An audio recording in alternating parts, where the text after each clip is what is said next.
Professor C.B. John to felicitate our guest, Mr. S.S. Das.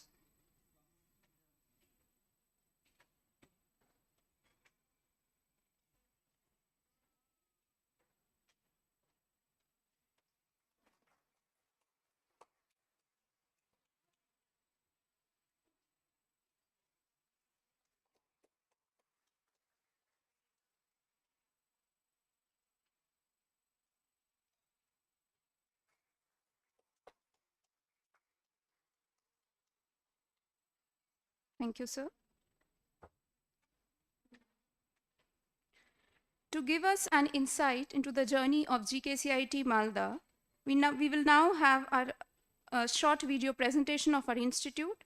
I request the technical team to please play the video.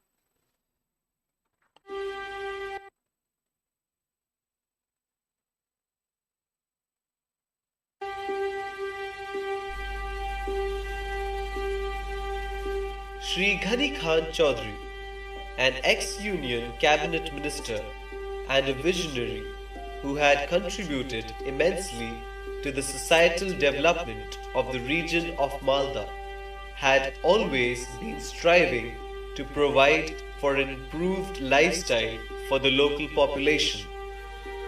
He believed this was only possible through means of education, both technical and vocational.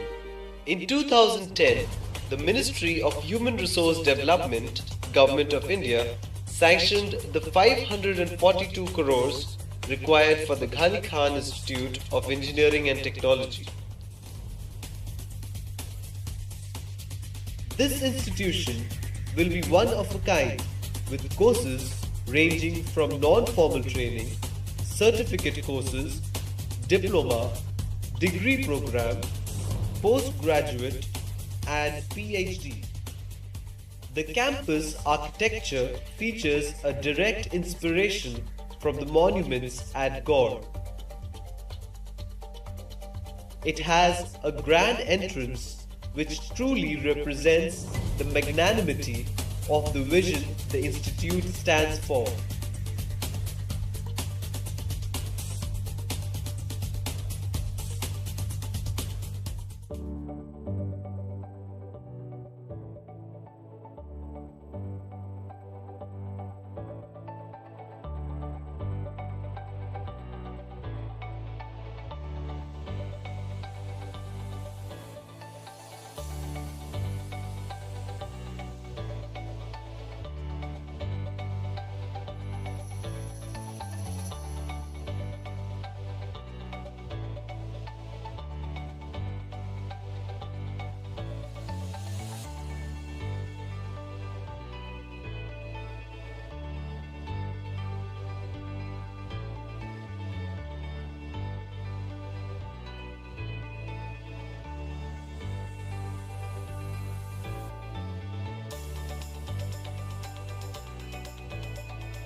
Good morning, everyone. It is my pleasure to welcome all of you to this prestigious institution. As you have already seen, Ganikhan Chaudhary Institute of Engineering Technology, GKCIET Malda, was established in the year 2010 by Government of India. It is a centrally funded technical institute under the Ministry of Education. GKCIET is uniquely positioned in the domain of engineering, technology and vocational education, catering to the educational and skill development needs, especially of the region as well as the country. The institute emphasizes skill-oriented training and education tailored for the industries and the entrepreneurs. The various academic programs of GKCIET integrates engineering, technology, applied sciences, humanities and vocational courses to foster interdisciplinary learning. GKCIET presently offers formal academic programs leading to diploma and degree in engineering and technology in 5 streams, namely civil and environmental engineering, computer science and engineering, artificial intelligence and machine learning, electrical engineering, food engineering and technology, and mechanical engineering. Apart from these diploma and degree programs, the institute is mandated to offer skill development programs to cater to the needs of the region. I wish all of you a fruitful visit to our campus and wish you all the very best in engineering your future through science and technology. We would definitely be happy to be part in this future endeavor of yours. Thank you, all the very best.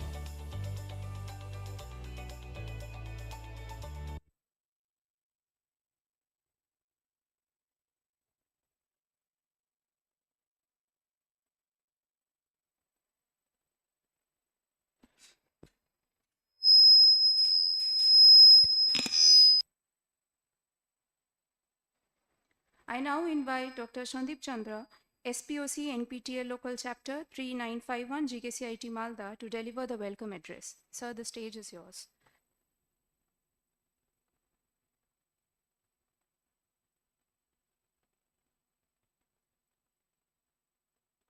Professor C.V. John, Honorable Director, GKCIET Malda, Mr. Shiv Shankar Das, Senior Manager, NPTEL IIT Madras, respected principals of different colleges, faculty members of different colleges, faculty members of our college, and my dear students. It is an immense pleasure and privilege for me to warmly welcome you all in this NPTEL Awareness Workshop at GKCIET Malda. This gathering is actually reflecting we are open to technology enhanced learning. We are open to we are open to find new avenues of learning, and that is what is required in today's world when we are having a thrust from artificial intelligence. Let me tell you, sir, madam, that NPTEL is the sole torchbearer of critical thinking in this era of artificial intelligence. We are honored to have our director, Professor C.B. John, with us, whose visionary leadership is actually motivating for us for creating new collaborations. Last year, we had collaborated with Spoken Tutorial IIT Bombay. This year, we are collaborating with IIT Madras, NPTEL IIT Madras. The sole purpose is that we want to create an environment. Sir want to create one environment that is where learning takes place automatically. We are also grateful to Mr. Shiv Shankar Das, representing NPTEL IIT Madras, for guiding us on this national initiative which can transform teaching learning practices across the institutions. This workshop is witnessing participation of 35 colleges surrounding Malda and also from Kolkata, and some colleges are from Balurghat also. Thank you, sir, for traveling this distance and attending this workshop.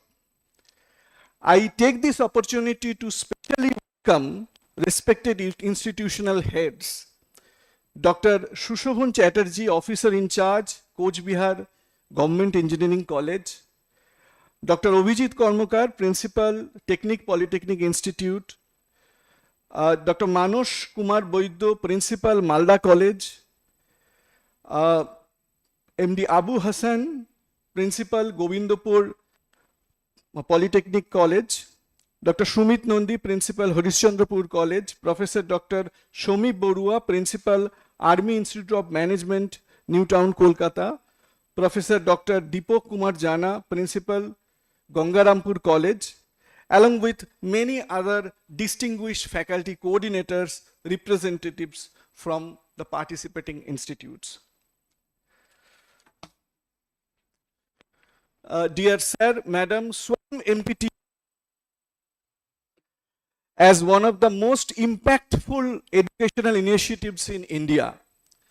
I recall in 2018 when AICT is All India Council of Technical Education, reduced the number of credits from 190 to 165.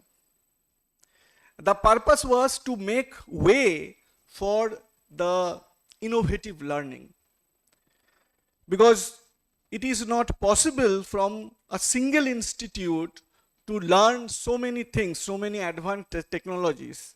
That is why they have made it, this way, that 25 credits to be earned from MOOCs. That is the massive online courses that are available.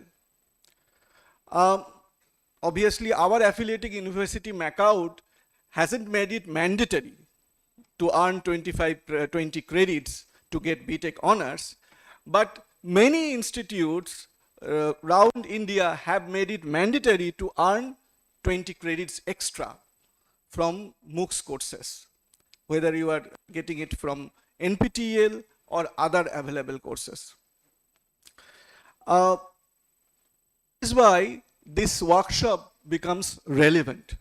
Also, from the context of the general degree colleges, which is in West Bengal, which is implementing national education policy, year 1 certification, year 2 diploma, year 3 post diploma, year 4 graduation. So there they have kept this choice based credit system where NPTEL can enter, and obviously has entered. If you think about innovative learning and higher studies, there also you will find that for PhD courses, in courseware it is mandatory to pass in these NPTEL courses, 1 or 2. At GKCIET, we strongly believe that future of education lies in collaboration, innovation, and accessibility, and today's event is a step in that direction. I sincerely thank our director and the NPTEL team, all participating colleges, faculty members, volunteers, and organizing committee members for their valuable support. I would like to mention the names of the colleges who are participating.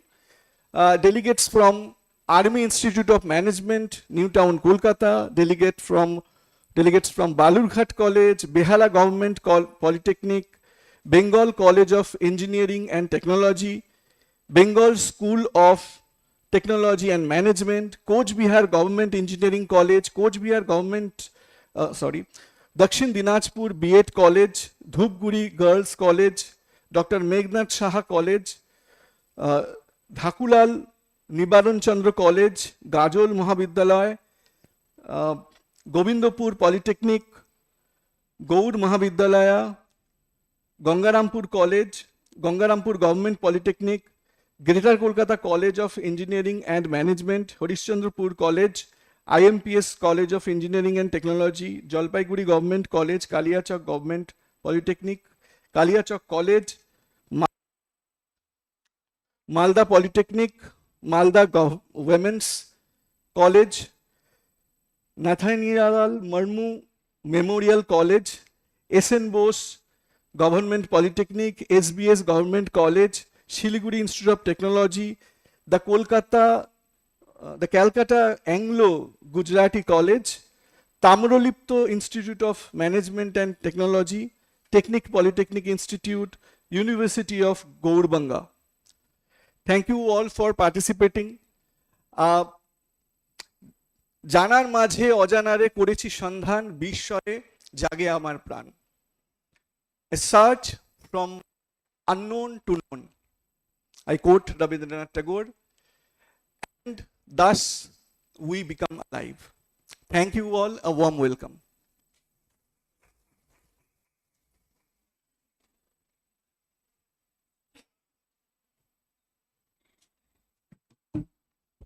Thank you, sir. I now request Professor C.B. John, Director GKCIET Malda, to address us with his inspiring words.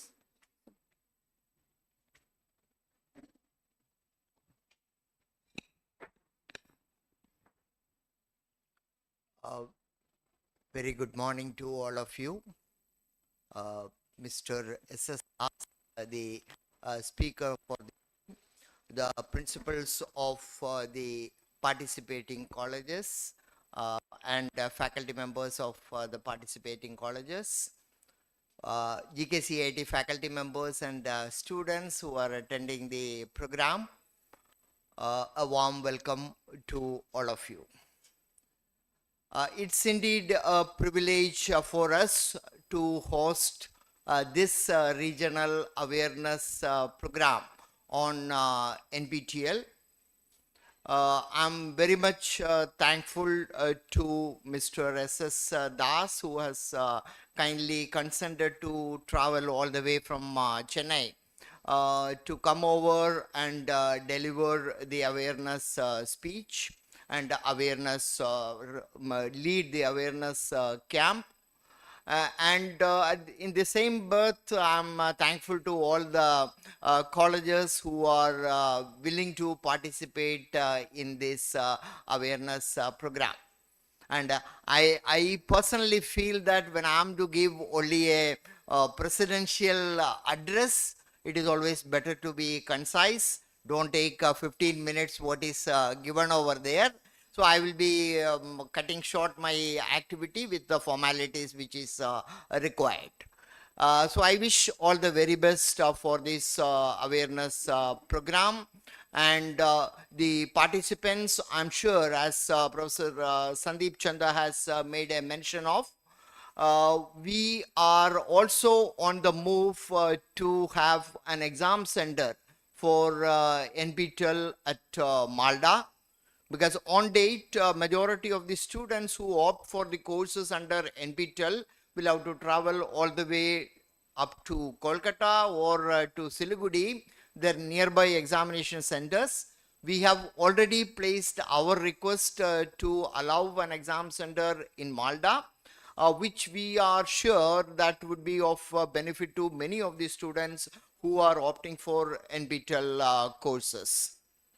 Well, as Professor Chanda has made a mention, the universities may or may not make it mandatory to have the NPTEL courses. But on the other hand, the national policy for education clearly defines the strategy of the education in the future, where it is said that it has to be flexible, it has to be the learner-centric activity, which all of us as teachers have clearly understood. It's not practically possible to be learner-centric all the time. We are all bound by the university restrictions, and we go by that because that we feel is the best way to accomplish our task. And philosophically, all of us talk about the learner centricity and things of that kind. I'm pretty sure this is the only way which we can implement the learner centric activities. The learner at his own leisure, in the flexibility of his own comfort, he learns it his own and achieves a certification. That is what is the basic benefit of such kind of programs. I still remember when we were there in IIT, our professors in way back in 1980s and 90s used to tell us, if you want to supplement this course material, you can look at the MOOCs of MIT. And those days, browsing an MIT website was practically difficult. But even with the kind of rigor with which we are able to do it, end of the day, we will be finding that 90% of the courses are paid, only accessible to their own students. The remaining 10%, even if we are able to, it goes beyond our capability, because the 15 minutes to 30 minutes time which is permitted to browse their site is not good enough to learn anything out of that.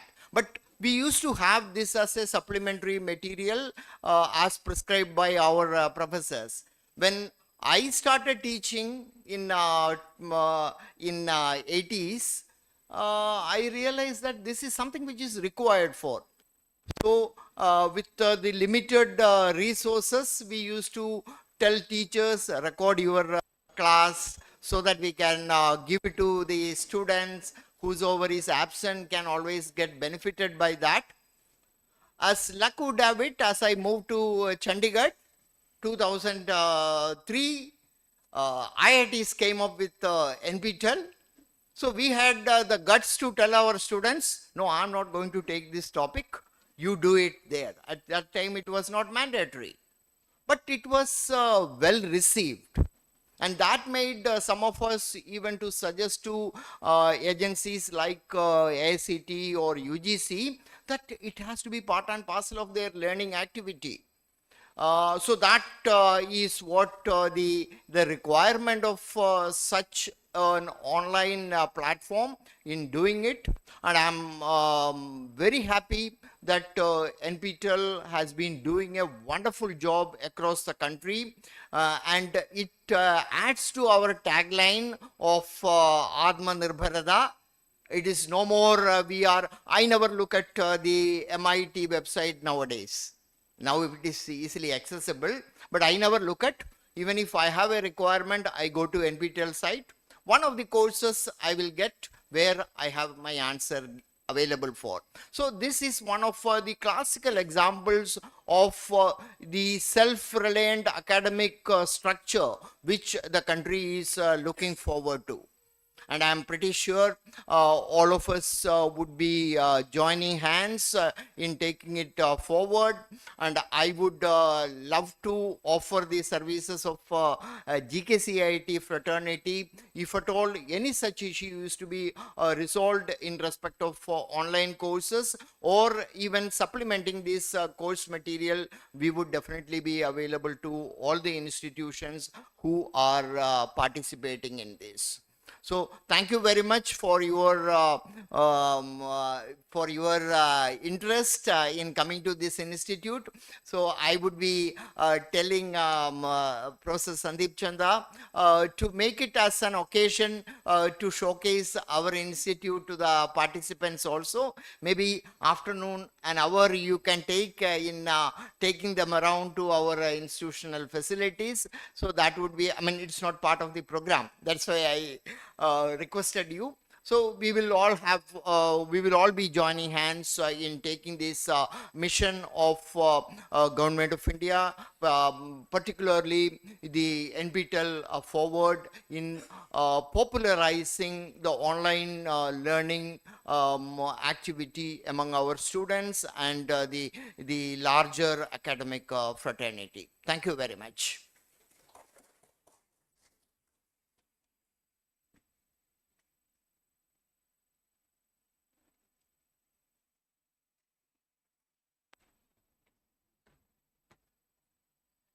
Now I would like to request Professor Shiv Shankar Das to come up on the stage and deliver this session. I have attended such session in, sir please come up. Sir, collar mic to lagao. I have attended his session in Heritage Institute of Technology. I must tell you that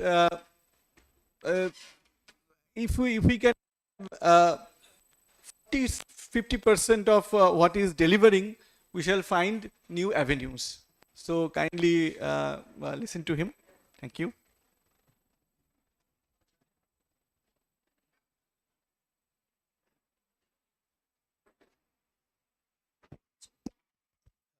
Hello, check.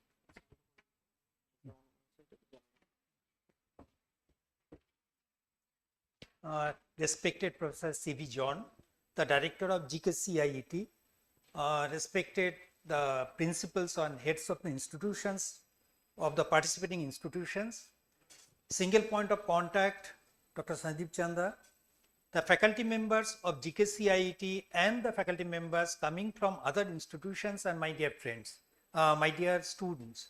A very good morning and warm welcome to this program. We are really thankful to GKCIET to come forward to popularize this program in this part of the state. If you just see the say participation in this program, it was primarily focused towards the West Bengal, towards the Kolkata and surrounding areas, but not too much of penetration could be reached in this part, particularly in the North Bengal. We have very limited number of people who are actually using these resources in the North Bengal part. So as part of that, we thought, okay, if GKCIET can take it forward, we can go there and reach out to the colleges in and around Malda so that this program can be used in a much bigger way by the students here. So I'll just share my presentation to start this. Can you kindly share the presentation? Next. Okay, this will be the brief outline of my talk. You may feel sometimes it's quite lengthy, but it is, NPTEL is not. Actually, if you just see the day-long program, it continues for about 3 to 4 hours, but I'll try to restrict it as quickly as possible, complete it. My primary focus will be on two parts. What is NPTEL? And if you just see the government notifications from the Ministry of Education, they only talk about SWAYAM. So how SWAYAM and NPTEL, they are interlinked with each other, how the courses are offered in a 4-quadrant approach in SWAYAM. So I'll take you through the enrollment to the certification process. Then you can actually compare how these courses are very similar to the courses that as a faculty you deliver in your classroom. There's not much of a difference between those two processes. Then it is not that NPTEL stops at just offering the courses. There are a number of initiatives which have been launched by NPTEL which can be very beneficial not only from the faculty perspective, but also the students can gain gain from here. So whether it is domain certification, pre-doctoral fellowship, whether this is a faculty development program, internship opportunities through NPTEL. So there are many avenues here. And other than that, there is, if you just, has anyone done the NPTEL course here?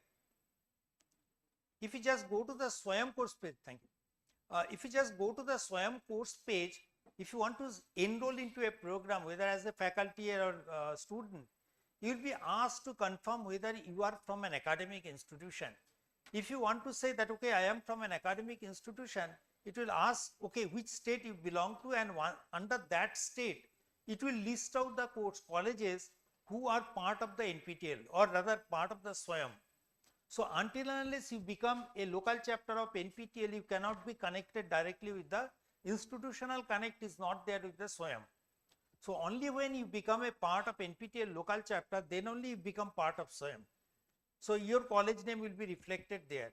It does not require any infrastructure, any fees, just a simple letter from the head of the institution saying that, okay, we are interested to be part of this program is what is required. So we'll show you how to become a local chapter and what are the benefits associated with it.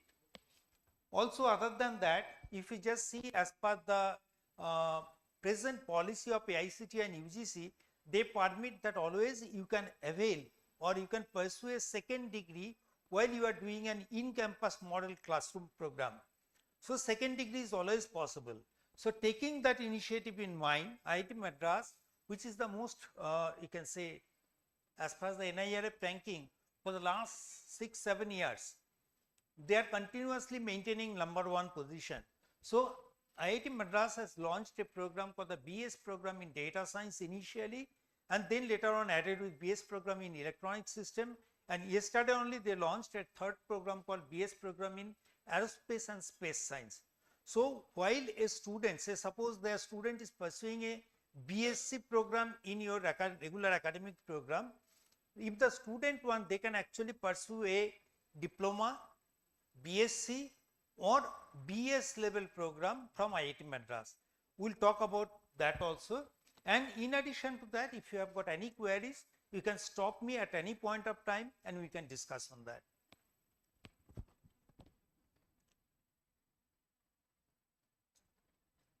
NPTEL. NPTEL is an acronym called National Program on Technology Enhanced Learning. This program was launched by, you don't have to take a snap of this. After this program, I have already shared these slides with the team here. They can share it to your respective email IDs. Okay, so you don't have to go. You just concentrate on that. If you have got any doubt, you can stop me. So NPTEL is an acronym called National Program on Technology Enhanced Learning.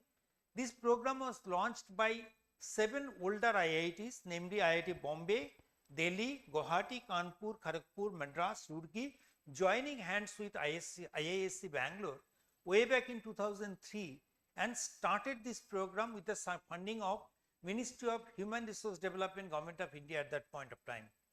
So what was done? The main model was, if the faculty in IIT system was delivering a talk in front of their teachers, who used to record those contents and make it available for the learners, whoever wants to learn it from there, even if they could not go into the IIT, they can learn it from there. So from 2003 to 2013 or in the beginning of 2014, we carried on with that model. Initially started with 5 disciplines, later on number of disciplines were, more and more disciplines were added. But from 2014, if you just see, there was a change coming in the global front. You might have heard about the edX, Coursera, Udacity, Udemy, FutureLearn. There are a number of global platforms who are offering the courses offered by top-notch faculty members from the premier institutions globally known. So even if I am available in Kolkata, Delhi or in remote corner of Balurghat or Malda, it does not stop me to take or learn the course from the best faculties from Oxford, Harvard, Princeton, whatever, MIT, I can learn it from there because the contents are already available. So that is available. Now in 2014, the first inputs came to us from FICCI, NASCOM. You know, NASCOM is the umbrella body of IT sector. They suggested that the way technology is changing globally, there is always a gap between what our academic institutions are teaching and what is required by the industry bodies. So there is always a gap. Now it was suggested that IITs being the premier institutions can't they offer some courses which can bridge the gap between what is needed and what is not available. So considering that, IIT started the first program in 2014 in certification model, okay, with support from NASSCOM. And if someone has done the NPTEL course in early phase of NPTEL, that is 2014-15, you will see the certificate used to bear a logo of NASSCOM also. So from 2014, we are offering the online certification courses and is still continuing in that model. Okay.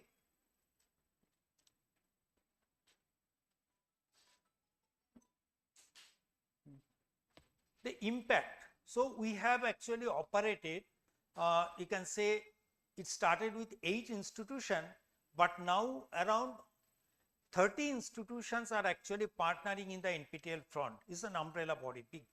So here it is, you can say, the longest running successful multi-institutional project of the central government, which is operating over a period of more than 23 years now. So it is the largest repository of engineering content, but again I will show you, since there are many colleges who are primarily general degree colleges here, so you may also see that there are a number of courses from humanities, social science, management, basic sciences, all those things I will show you. So during this period, what started with the vision of providing high quality affordable education at large scale, we not only developed a large number of video lectures and course content, that is about more than 3,200 courses, unique courses have been developed, but these contents are also distributed freely for anyone to access it. Suppose the students, they approach to the libraries, they access the library books as a reference material. So they can also access to these materials either through YouTube, or if you are a local chapter, that you have the benefit that you can send us the hard disk, get the entire NPTEL content copied in your hard disk and put it in your library as e-resources, so that the students can refer to these materials as a supplementary study materials. And also, as I was talking this morning to the director sir, he was saying the major problem in this part of the country is that the students who are coming from the Bengali medium who might have started up to 10+2, they find it extremely difficult to follow the lectures in English. They find it difficult to speak in English. So that creates a problem. Even though they might be knowing the subject, they are absolutely shy of say explain or expressing themselves while they are being interviewed. So that problem is there. So to avoid that, what we are doing, we are also providing the English subtitles of the lectures. It's not restricted within the English subtitles. We are also providing subtitles as well as the, you can say, the audio. The audio is dubbed in different regional languages, including Bangla. 11 regional languages are being targeted, so that students can, irrespective of whatever their might be mother tongue, that is Hindi or Bengali or Assamese, whatever it is, they can follow. So this is also there. And we are also promoting the use and adoption of this program by different colleges and universities as per the regulations framed by the UGC and AICTE. Accessing the NPTEL contents, we said that we have created about 3,200 unique courses. If someone wants to actually access these contents, where do they go? You can simply go to nptel.ac.in, which is the main repository, contains more than 3,200 courses. Anyone from anywhere in the world should be able to access these contents. Access to the courses are free. So once you go to nptel.ac.in/courses, this page will appear. Otherwise, if you go to the nptel.ac.in under initiative or under program NPTEL courses, if you select, it will come here. Here you can put, the window is there, search for the courses. If you are looking for say quantum physics or quantum mechanics or quantum computing, Python programming, whatever course names, the keywords, if you type it here, immediately it will list out if there are courses, that course details will be available here. You can search the courses by the instructor name, by the discipline, whichever institute is offering the courses, the course type of the courses, you can select it from here. Okay, there is no login requirement. Now we say we have created the courses, we are offering the courses for certification. What is the platform to be used? We know the global platforms like edX, Coursera, Udacity, Udemy. But what is our Indian platform? The ministry came out with a solution called SWAYAM. It's an acronym called Study Waves of Active Learning for the Young Aspiring Minds. This was primarily developed to bridge the digital divide, so that irrespective of wherever I am, people should be able to access the higher educational contents. Now here, this is the Indian MOOCs platform. MOOCs stands for Massive Open Online Courses. Massive stands for, in a regular classroom, the class size depends on the capacity of the room. It could be 100, 200, 300, 400 or at max 500, not more than that. But here in Massive, it could be 100, 1000 or hundreds of thousands students learning at any point of time simultaneously. So that is means by Massive. These courses are open. That means anyone should be able to access it without paying any fee. This is delivered in an online mode. That means I need an internet connectivity, and the courses are structured exactly in the similar way how a regular classroom course is actually offered. It has a syllabus, it has a start date, it has an end date. Every week there is a LTP structure, how many hours of lectures are to be delivered. Periodic assessment is there, and the final examination. Every component has been embedded within this MOOC structure. Now, if the ministry wants that it should be the Indian MOOCs platform, so who could be the learners? Learners could be from the school children to the PhD students, faculty members from the colleges, or it could be industry professional or anyone, whether it is homemaker or retired professionals. If they are interested, they should be able to get the contents of their interest from MOOCs. So here, under the SWAYAM, the ministry created 10 national coordinators, so that each coordinator can target a particular segment of learners. Accordingly, for the school children, for K-12 education, National Institute of Open Schooling and NCERT were given the mandate. They will create the content for the school children. Out of school children, it is the Indira Gandhi National Open University and National Institute of Technical Teachers Training and Research. They were the agencies. Now for the undergraduate and postgraduate, it was primarily the same. NPTEL for the engineering, AICTE for the teachers training in the engineering sector, CEC and UGC primarily for the undergraduate and postgraduate in non-engineering, non-management sector. IIM Bangalore was primarily for the management education, UG, PG level, and later on, the last year only, it was approved as INI, Institution of National Importance. Only 2 institutions are offering the courses under this banner. One is Aligarh Muslim University and second one is Benares Hindu University. So these are the 10 national coordinators who are operating under SWAYAM, and each of these courses are actually called SWAYAM courses, because whoever is offering the courses under SWAYAM, they are called SWAYAM courses. So although say UGC guidelines says that you can take SWAYAM courses, it's not restricted within UGC or CEC, it can be from NPTEL or from any other agency. All right. I'll show you some statistics also in between. We have created 3,200 courses, all right, but these courses are offered repeatedly. Some courses are offered in every semester, some courses are offered in alternate semester along with some new courses. So as of now, we created, or rather we offered 9,313 courses in SWAYAM as of from 2014 till 2025 end. 3.79 crore enrollments have been reported because these are absolutely free.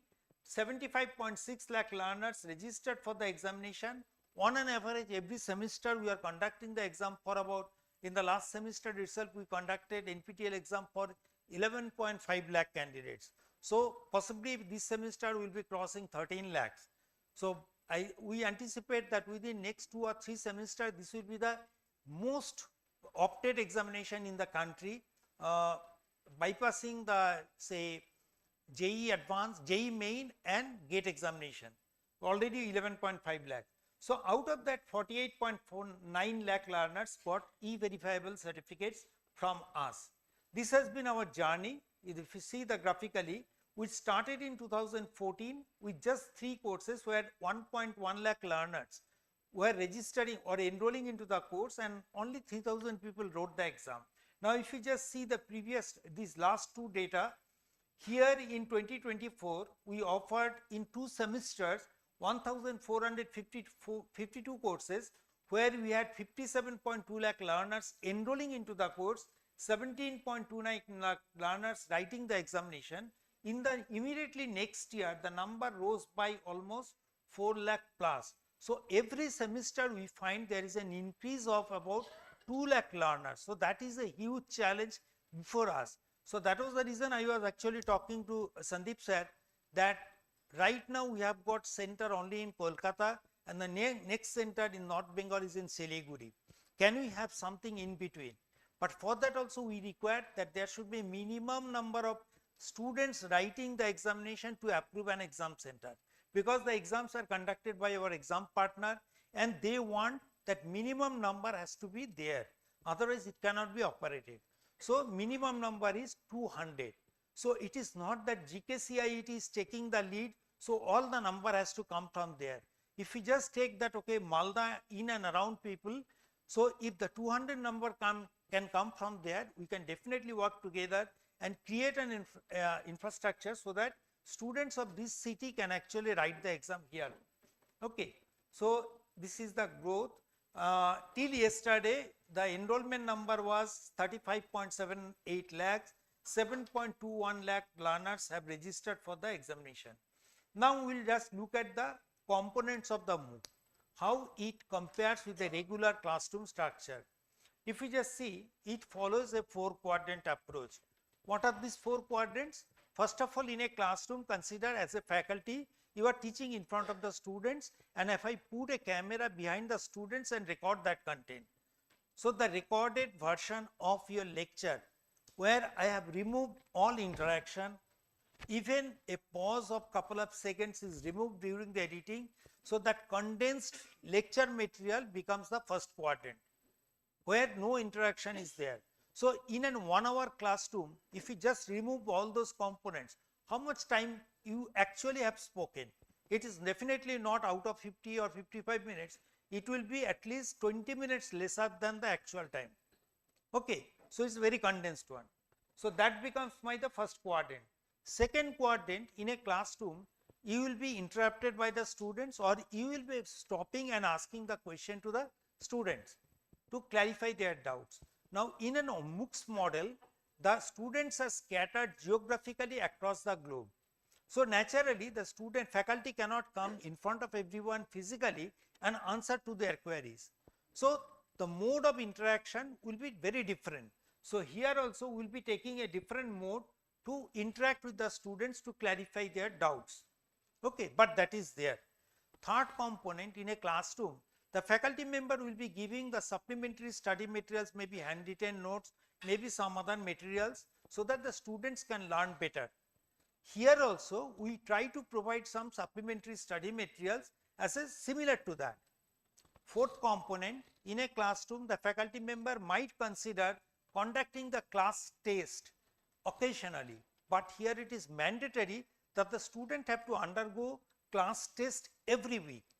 That means after they go through the lectures, if they have got any doubt, they can refer to the supplementary study materials. Then if they have got doubt, they will post their queries, get the answers.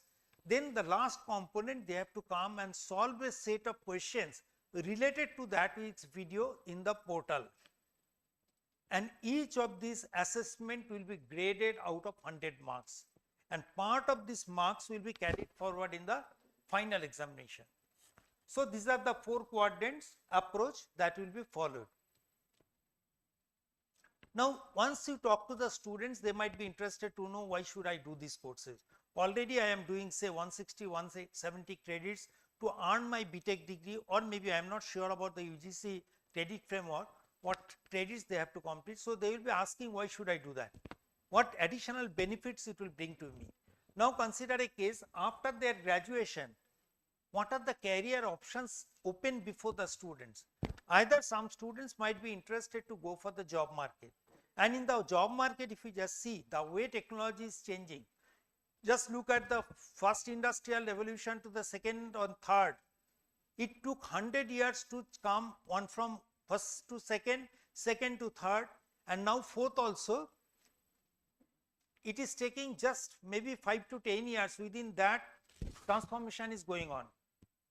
We are in the era of industry 4.0 or fourth industrial revolution, where every day we hear the terms called AI, ML, data science, data analytics, drone technology, cyber analytics, what's called your cryptos, all those things are coming here. So until and unless I know all those technologies in a fair manner, irrespective of whether I am from engineering background or from humanities background, it may be difficult for me to sustain in the industry or even in academia. So there is always a need to update myself with the emerging technologies. My regular syllabuses in the universities may not be updated so frequently in the way the industry is changing. So there is a need to update myself. Now NPTEL provides a lot of courses from the emerging technologies.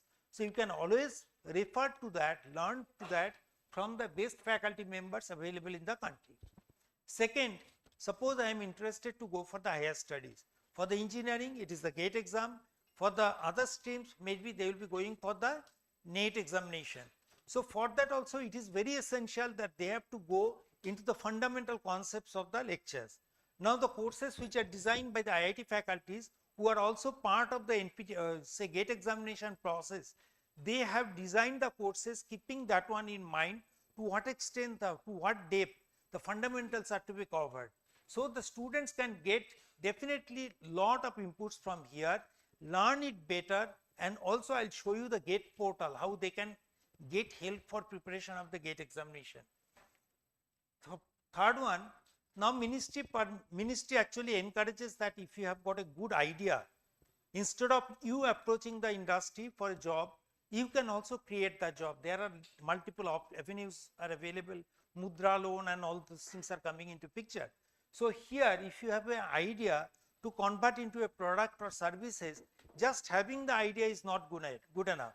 You really need to know how to prepare a project proposal, how to get the finances, how to hire the staff members, start the store, then product supply chain management, a lot of other things are to be known. Now here our regular undergraduate or postgraduate programs, they don't teach about the entrepreneurship skills usually. So here we offer a multiple courses where these all basics are given. So if someone is interested in this area also, that can be taken care of. So as far as the students are concerned, whether they want to go for the job market, they want to go for the higher studies, or starting their own businesses, they all can get benefit from the NPTEL courses. As far as the faculties are concerned, they have got the promotional avenues. That means they need to complete certain FDP points, earn certain FDP points as part of their career progression. By virtue of our signing and understanding with MOU with AICT, many of our courses, at least 70 to 80% of our courses are approved as AICT approved FDP courses. So on completion of these courses, these faculty members can actually earn the faculty domain FDP certifications. And also, suppose now, you know that earlier it used to be computer science and engineering, but now newer departments are coming up like artificial intelligence, machine learning, data science, all these newer disciplines are coming. So the same faculty member has to be teaching the new subjects. It is not the new faculty members are going to be recruited. So to update yourself with the new domain of knowledge, particularly for the faculty members, or even if you are a new faculty joining an institution, if you really want to learn about the pedagogical aspect of teaching and learning, NPTEL offers a good number of courses, particularly targeting the faculty members who have joined very recently in the academic institution. It is similar to the B.Ed program, what they teach, similar to that. As far as the working professionals are concerned, the World Economic Forum report says that every after 5th year there is a requirement of upskilling and reskilling. That means the way technology is changing, I really need to update my knowledge or learn newer knowledges. So NPTEL can be extensively used for the by the working professionals, and I will show you. Just like that, we are working with the colleges who are partnering with us as NPTEL local chapter. Similar to that, we have got more than 102 institutions or organization, whether it is Indian Oil, ONGC, DRDO, all top institutions in the country, they are also partnering with us so that their working existing manpower can be retrained on, or other upskilling and reskilling operation can take place through NPTEL courses. Just sorry.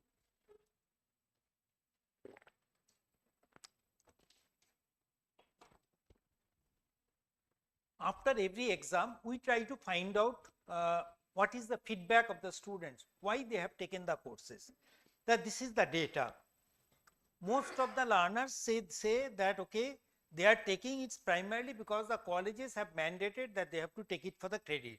As Sandeep sir was mentioning that 20% credit, 40% credit, you know, as UGC has approved from 2021 that 40% of the semester load can be taken from the SWAYAM.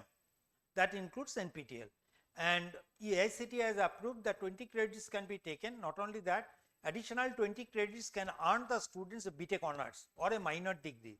So many of the universities have actually adopted that model, and because of that, more and more number of people are taking for the credit transfer, but a large number of people are also taking for getting a job internship, for reskilling and upskilling purpose, preparation for the competitive examination, for research purpose, particularly the PhD students of many of the institutions, including IITs.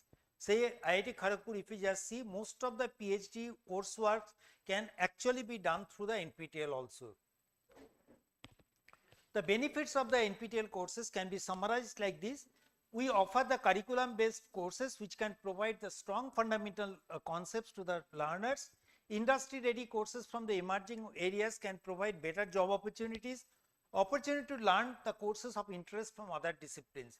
Now at this point, let me tell you, there is a concept called domain certification. We came across the domain certification. Domain certification means some specialization knowledge you are getting from NPTEL. We are giving you a track that okay, if you want to get expertise in, say, suppose data science, which are the NPTEL courses you should compulsorily do, some elective courses you do within a 3 years timeline, you get a domain certification from NPTEL, saying that you have got adequate knowledge in that. The first domain scholar was a student of mechanical engineering, second year student from Northeastern Regional Institute of Science and Technology in Arunachal Pradesh. So we were very surprised. He was a student of second year mechanical engineering, is a very remote area, and by the time he completed in I think 2018, he completed 14 computer science courses, particularly from the AIML area, and became the first learner in India to get the domain certification. I was very curious to know what was the motivation behind that. So I invited him, I paid for his air travel, brought him to Kolkata, and in Kolkata he was actually asked by the media what was the motivating factor for him to do so many computer science courses. He said, see, I am pursuing my basic degree is mechanical engineering, and in future I really want to work in the area of mechatronics. Now if you have heard about the term mechatronics, it is neither mechanical nor electrical, but it is a combination of mechanical, electronics and communication engineering, computer science, all working together. So the world is not just having a knowledge of one particular discipline, it will work. It's a mixed, many people will be working, rather you need the knowledge of multiple disciplines to work together. So here he said that I got the opportunity to take so many courses only from NPTEL because my regular academics program will not allow me to take 14 courses from other disciplines. So that was the restriction, but here it was easy for him to learn the courses of interest from other disciplines without any restriction. Then the major challenge what the director sir was reporting today, that okay, the colleges, the prospective employers are coming, they are interviewing the candidates.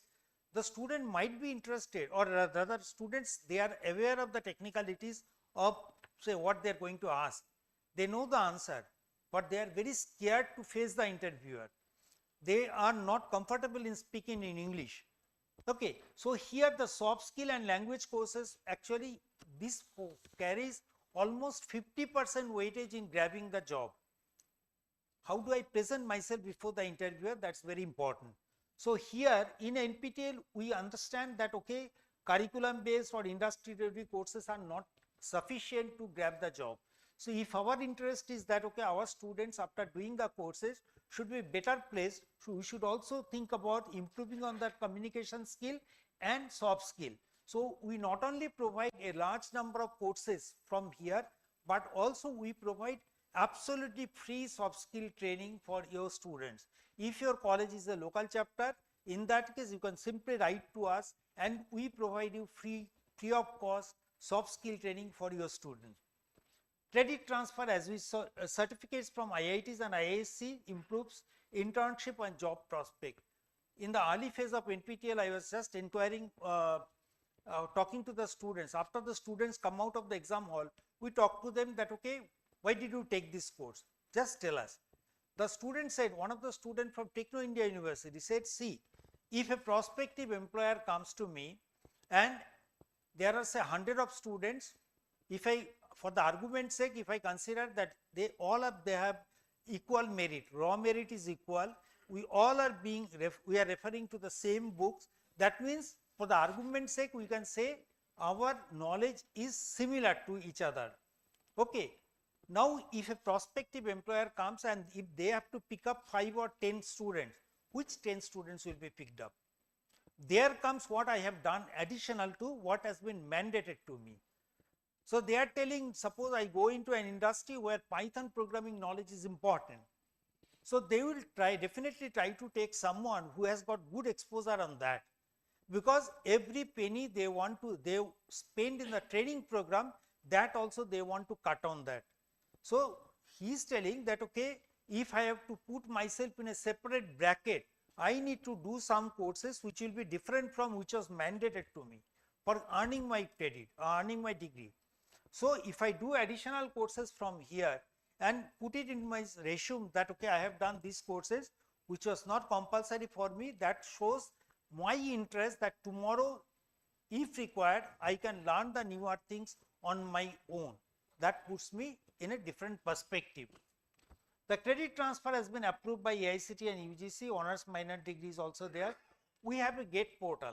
So if any of your students, whether physics, chemistry, mathematics or engineering or biotechnology, if they want, they can avail the GATE portal extensively and prepare much better. FDP courses, as I said, that many of our courses, particularly the elective courses and advanced level courses, are actually approved as FDP courses, and reskilling and upskilling operation is definitely possible. Online certification, we follow the MOOCs model in AAA format. That means anyone should be able to take the courses from wherever they are and they can learn it at the comfort of their time, from the comfort of their home. More than 1800 courses are offered per year. Every year we offer the courses in 2 semesters. One is starting from January, another is starting from July. The courses are of maximum 12 weeks duration, that is 3 months. So 3rd week of January or 3rd week of July is the starting point. So January to April is the course offering time. Exam takes place immediately after that.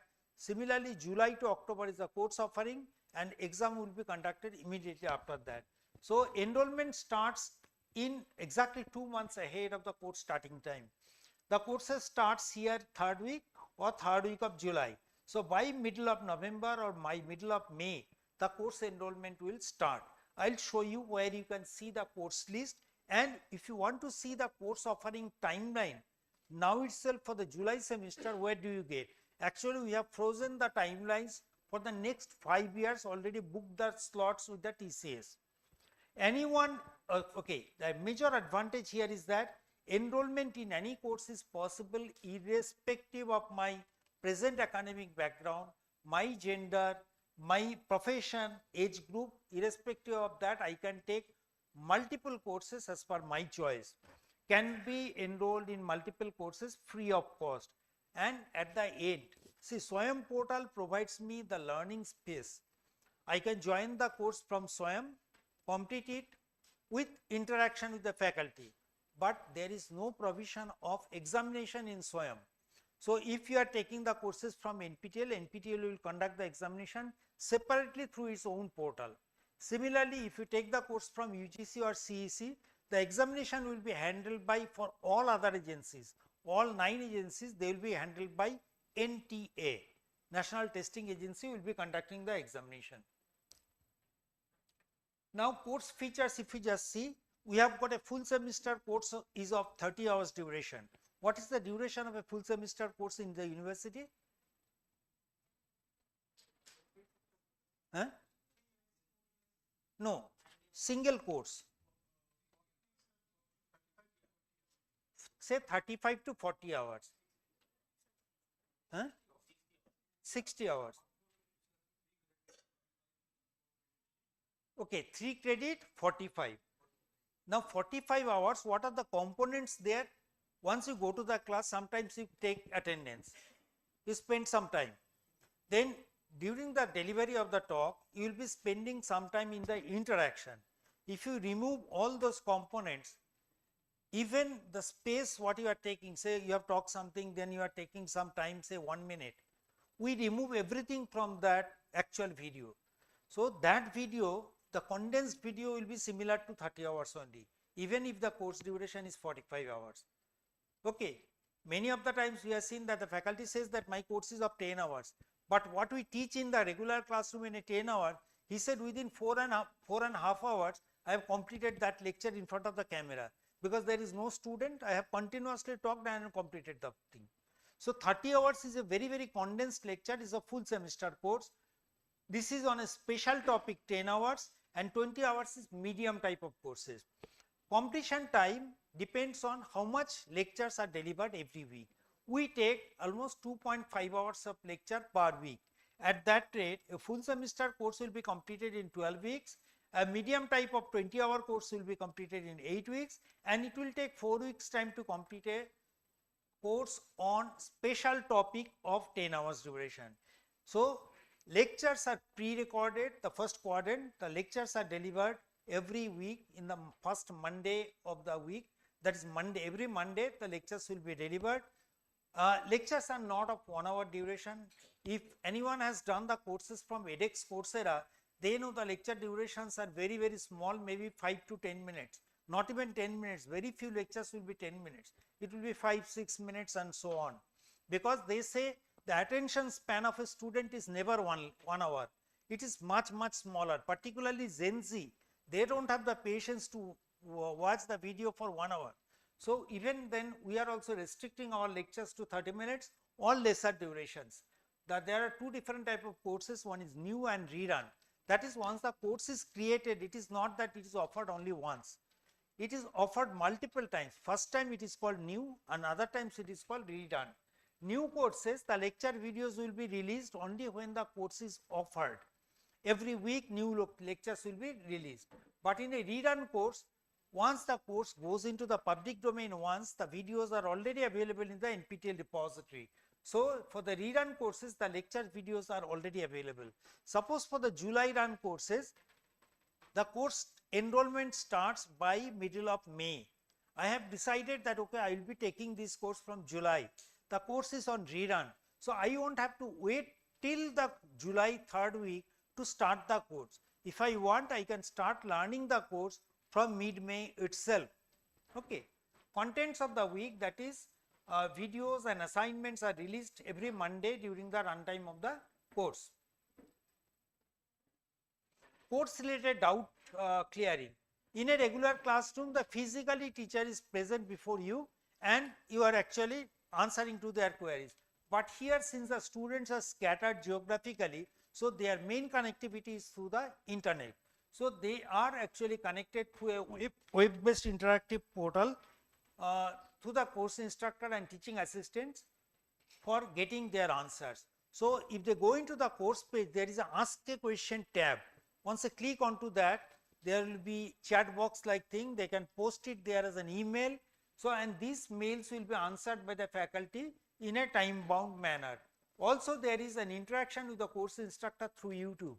Suppose many of the time we run the show, we will be publicizing that okay, the faculty will be available for interaction with the students to answer to their queries through a 1 hour long YouTube session. We will publicize it. The students will join the YouTube live session, the faculty will be available at other end, And if the students have got any doubt, they will be posting their queries through the YouTube chat box, and these questions will be picked up by the YouTube faculty and immediately answered. So in addition to the web based interaction with the text transmission takes place, answering is done through the text. This is also another mode. Third mode is there are many courses where the faculty will not be able to solve too many numerical problems during the class hours because of the restriction on the time. Suppose the course is on some physics, chemistry, mathematics, where too many numerical problems are supposed to be solved as part of the tutorial session, and that is not feasible in a regular recordings. In that case, we engage the PMRF scholars. You know the PMRF scholars, the Prime Minister's Research Fellow scholars. So these PMRF scholars of IITs, actually the mandate says that PMRF scholars are supposed to teach some students. This is their mandate. So here, since in IIT system they cannot teach our students, so what we do, they engage with the NPTEL learners. They will be conducting the live session where they will be saying this is the weekly lecture, and out of that there could be similar problems to that, and if this problem is asked, how to solve that problem. So the live sessions are conducted by the PMRF scholars, and these PMRF scholars sessions are conducted right from day one of starting of the course on Friday, Saturday, Sunday, Monday and Tuesday, 5 days in a week, usually in the evening hours, so that the students, after attending their classes, they can actually attend to the PMRF scholar sessions to get their doubts clarified. In case they are not in a position to attend to that, we also record the sessions, and later on the students can actually see the recordings. Then comes supplementary study materials. Again, the problem being faced by the students who might have studied in vernacular mediums, Bengali, Hindi. Okay. So for them, what we do, we not only provide the PowerPoint presentation used by the faculty in the classroom, so that they can refer to that for rapid revision, but also for understanding individual lectures and the total subject in totality. We provide lecture wise text transcript in English and 11 regional languages including Bangla. So you can see the joy of computing using Python. Lecture wise materials have been clubbed into a booklet format in Bangla. It is lighter than air system in English, enhancing soft skill and personality. So if I find it difficult to follow the lectures directly delivered by the faculty in English, in that case, at least there is a supplementary material. I can use this material to understand the concepts, and the ministry wants us all lectures of NPTEL are to be converted into 11 regional languages. It is a very time consuming process, but we are working with the new AI tools have been developed by IITs, and we are making use of that. Weekly assignment.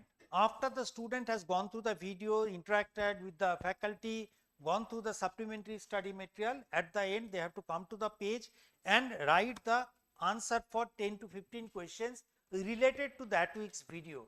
That is 10 to 15 questions will be asked related to that week's video, and each assignment will be given a timeline of 10 days.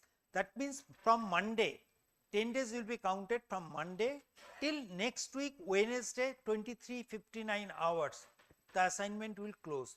So the assignment submission, as soon as it closes, I will be able to see what is my score out of 100. Each assignment is graded out of 100. So out of 100, what is my score? I will be able to see after the due date and time. Okay. Assignment types, usually if you just see in a classroom, the faculty might be interested to see pen paper based manual evaluation, but here many of the courses you will find the minimum number is something like couple of thousands. So even if say 70% of the students start submitting the assignment, it will not be possible for the faculty to manually evaluate them. So considering that, most of the assignments will be computer graded type, either it is a multiple choice question type or short answer type.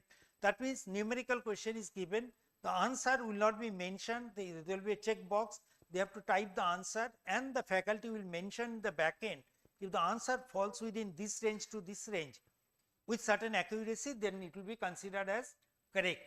Then programming, there are some programming courses like C, C++, Java, Python, Verilog. They will mandatorily have programming assignment, because if you see the report of FICCI and NASCOM, it clearly says that more than 95% of the students really do not know how to write a proper code. They may take the help of AI tools and all, but if they are allowed to write a code for a particular program separately, 95% of the students will fail there. So considering that, we try to provide lot of exposure on the assignments, particularly in the programming assignments. Manual grading type of assignments are also provided for some niche courses where number of registered candidates might be very, very low, and the faculty is interested to see some design, drawing and all.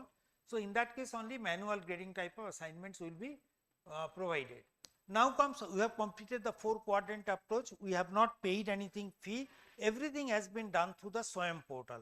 Now comes the examination. If you have to write the examination, it is an optional component.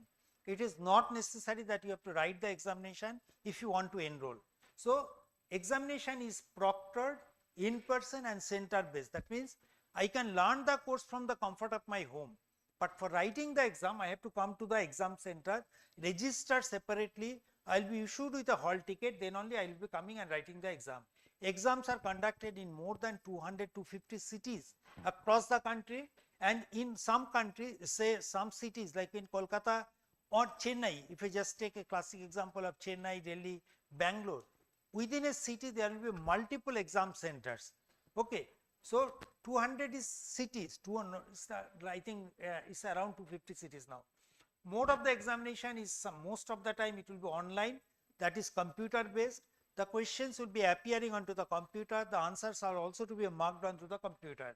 But offline means questions will be appearing onto the computer, I will be given the answer scripts, I have to write the answers, and this will be manually evaluated by the faculty.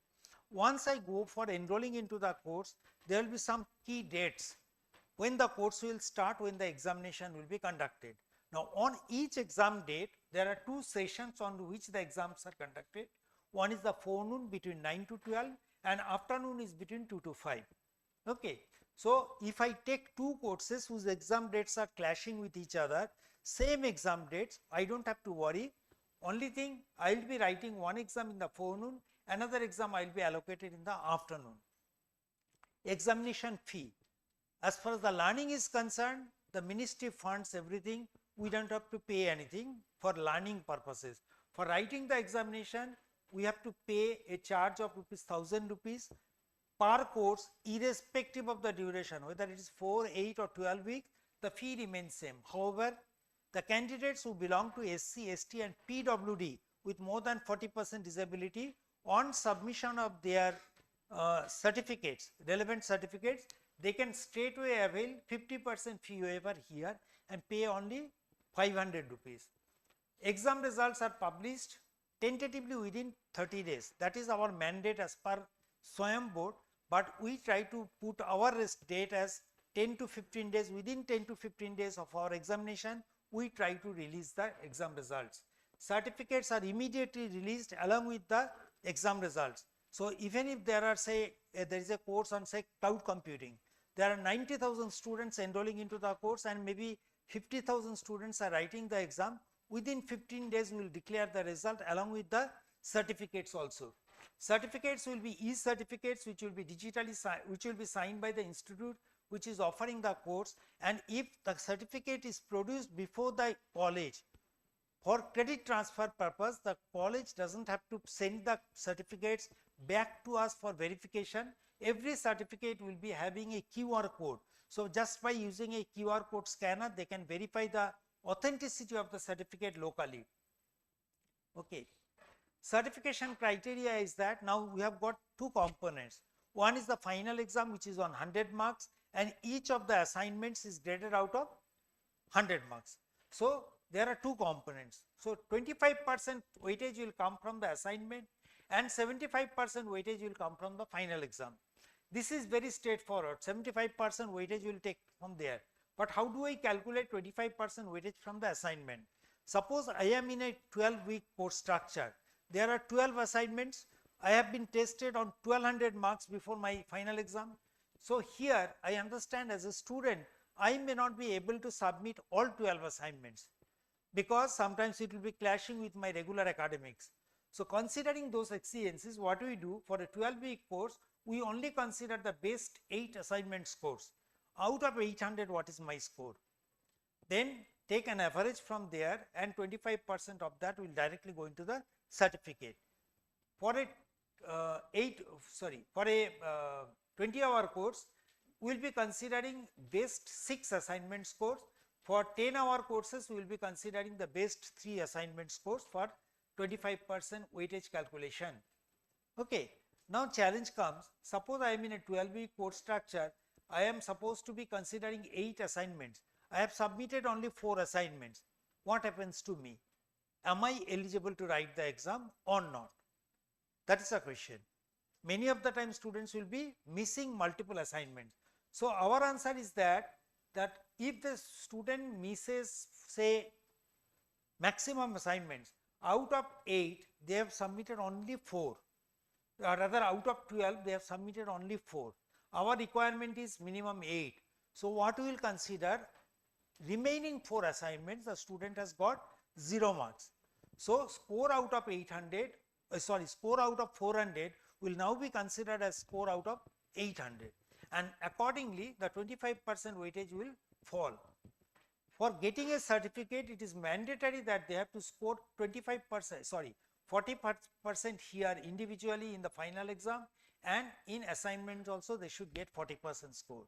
That means out of 75 they should get 30, and out of 25 they should get at least 10, until unless they fulfill this criteria. Suppose they have got 100 out of 100 here, but if they do not get 10 here, they will not be given a certificate. We follow a 5-point grading, but we also mention the total score, absolute value. So even if your college or university is taking a 10-point grading, you can always map it appropriately. Less than 40, unsuccessful, we do not provide any certificate. Score between 40 to 59, successfully completed, they get a certificate. 60 to 74, the certificate will have a elite word printed onto the top of the certificate. 75 to 89, in addition to this elite word, there will be a silver medal symbol printed onto the certificate. 90 to 100, the silver medal symbol will be replaced with a gold medal symbol along with the elite word. These are the 5-point grading. In addition to that, many of the times students will be asking that what is my position with respect to the successful candidates. Just to take care of that, we have started putting the topper seal. What is the position of the candidate with respect to the successful candidates of that course? If the candidate's position is within the top 1% of the successful candidates, it will have a topper 1% seal, topper 2% or 5%, as the case may be. This is how a sample certificate will look like. It will have something common, that is NPTEL logo, Skill India logo, because NPTEL programs are now, it's mandated that it has to be at the Skill India logo, and also it will have a SWAYAM logo. Other than that, name of the student, photograph, course they have done, what is their consolidated score, score out of assignment 25%, proctored exam out of 75% here, and the total number of candidates who qualified in this particular semester. Then elite, gold medal or silver medal, topper seal, it will be based on the performance of the students, and you will have the host institute. That means if the course is offered by, say, IIT Kharagpur, it will be signed, it will have the logo of IIT Kharagpur, it will be signed by the IIT Kharagpur officials, and it will be a QR code for checking the authenticity of the certificate. Important points to remember is that there is no prerequisite to join the course, but for certain courses I may require some prerequisite knowledge. Every course, once I go for joining, it will mention that what is the prerequisite. Sometimes they will say no prerequisites, sometimes they will say BSc level or UG level physics, this background is required. So I can definitely join the course without any problem, but without some prerequisite knowledge, it may be difficult for me to follow the lectures. NPTEL will be identify the learners by your unique email ID. So always use the same email ID as long as you are in the SWAYAM platform. Use the same email ID for assignment submission and exam registration. Otherwise, what will happen? Your assignment score and the final exam score cannot be clubbed together, and whichever is 0 means if they cannot be clubbed together, one will be considered 0 and you will not be getting the certificate. Check the exam dates before enrollment in any case for certification, because how many courses you can write the examination on a particular date? You can write maximum of 2. So, if you are planning to take multiple courses, you should take the courses in such a way that not more than 2 courses have the same exam date. A candidate can take a maximum of 2 exams per courses exam days per exam date 2 courses, and if there are 8 exam dates, they can take maximum 16 courses. You might be wondering who will take 16 courses or 12 courses. I'll show you the people who are so crazy about it. Physical calculation, oh, there is no supplementary exam in case of failure. This is very important, particularly if the colleges or universities are going to take it for the credit transfer. Physical calculators are not permitted, and the on-screen calculators are to be used during the exam. So, if you are taking any course, if your students are taking any course that requires the usage of the calculator, it is better to get used to this on-screen calculator, because many of the time the students will be complaining they cannot operate the on-screen calculator there. So, it is better to get used to this. These are the timelines for the January to June 2026 semester. We have got 3 variation of courses. We said 4 weeks, 8 weeks and 12 weeks. 4 weeks and 8 week courses have been segregated into 2 different sets. First set of 4 weeks, first set of 8 weeks, and all 12 week courses started from 19th of January, and the enrollment process was closed on 2nd of February after an extended timeline. Okay. And the remaining 4 weeks and 8 weeks, that is set 2, they are going to close very soon, 16th February 2026. We had about 973 courses of being offered this semester. Out of that, 851 courses falling into this slab, they have been closed. So, 120 odd courses are still open for enrollment. If someone is interested to just experiment to understand how NPTEL course works, they can join into these courses. Now, here the course 4 weeks and 8 week courses which will be completed by March. Say this will be 1 month course, this is 2 month course. They will be completed by March, and the exam for this will be conducted on March 28 and 29.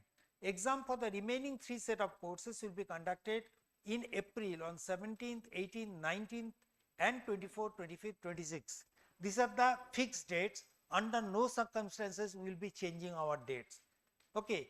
We have already circulated these timelines to all vice chancellors in the country through UGC and IIT, as well as through the local chapter colleges, writing to the mail to the vice chancellors. Additional exam dates, as we say that every semester we are finding 2 to 2.5 lakh learners, are more learners are registering for the examination. So, for that we really need to keep some additional dates as a spare. In case we are not in a position to take, suppose in Malda 500 students are writing the exam in a semester. Suddenly if this number goes to 3000, we will not be able to accommodate those many students. So, in that case, in such cases, the additional dates will work out for us. This is important particularly for the general degree colleges. You might be thinking the NPTEL is a program of the say IITs. So, all courses must be engineering based, but if you see which discipline has got the highest number of courses, it is humanities and social science. Mechanical engineering 1016, while humanities social science has got 1067, computer science 955, see mathematics 612, biological sciences 473, chemistry biochemistry 406, physics 289. So, if you just see, it is not that we are restricting our courses only to engineering, but diverse range of courses. So, if you go through the list of 973 courses, whether if you want to learn Japanese language, German language, Sanskrit, we offer all the courses. Even if you want to learn music like Carnatic music, Hindustan classical music, NPTEL offers such courses, because such courses are part of our regular academics in IIT system. Joining an NPTEL course, if you think about that, what are the steps? First, you will be interested to know what are the courses that are on offer in this particular semester. First, you will be looking into the course list. Then if the course is on a rerun, what are the, other than the video lecture, is there any other option? Like, can I get say assignment, previous week's previous run, some assignment questions, sample assignment questions. If I can get that, I will be able to see. Then what else you can get from there? Supplementary study materials, you can get it from there. So once you are through to that, then only go to the swayam.gov.in for enrollment. Should I show you this thing? Can I? Internet আছে? হ্যাঁ, click করুন। আমাকেই দিতে হবে।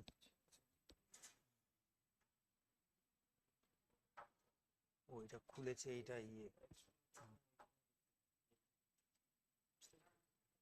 এটাকে change করতে হবে, এই জন্যই আমি অ্যাকচুয়ালি ডুপ্লিকেট করে দিই। হ্যাঁ, see, if you go to nptel.ac.in/semester, okay. See, if you just go to nptel.ac.in/semester here, you will come across on your left hand side the semester information here. Okay, click here, it will come to different windows. Say January to April 2026, the course list is also given, timelines and guidelines. Just click onto the tentative course list. It will open an downloadable Excel sheet. You can download it here. Everything is provided. What the previous slide I have shown, the timelines, that is mentioned. Other than that, what is there? See, you have got 973 courses. The list is provided with course ID. All our courses are, course IDs are starting with NOC. NOC stands for NPTEL Online Certification. If it is for IGNOU, if it is IGNOU course, it will be starting with NOU.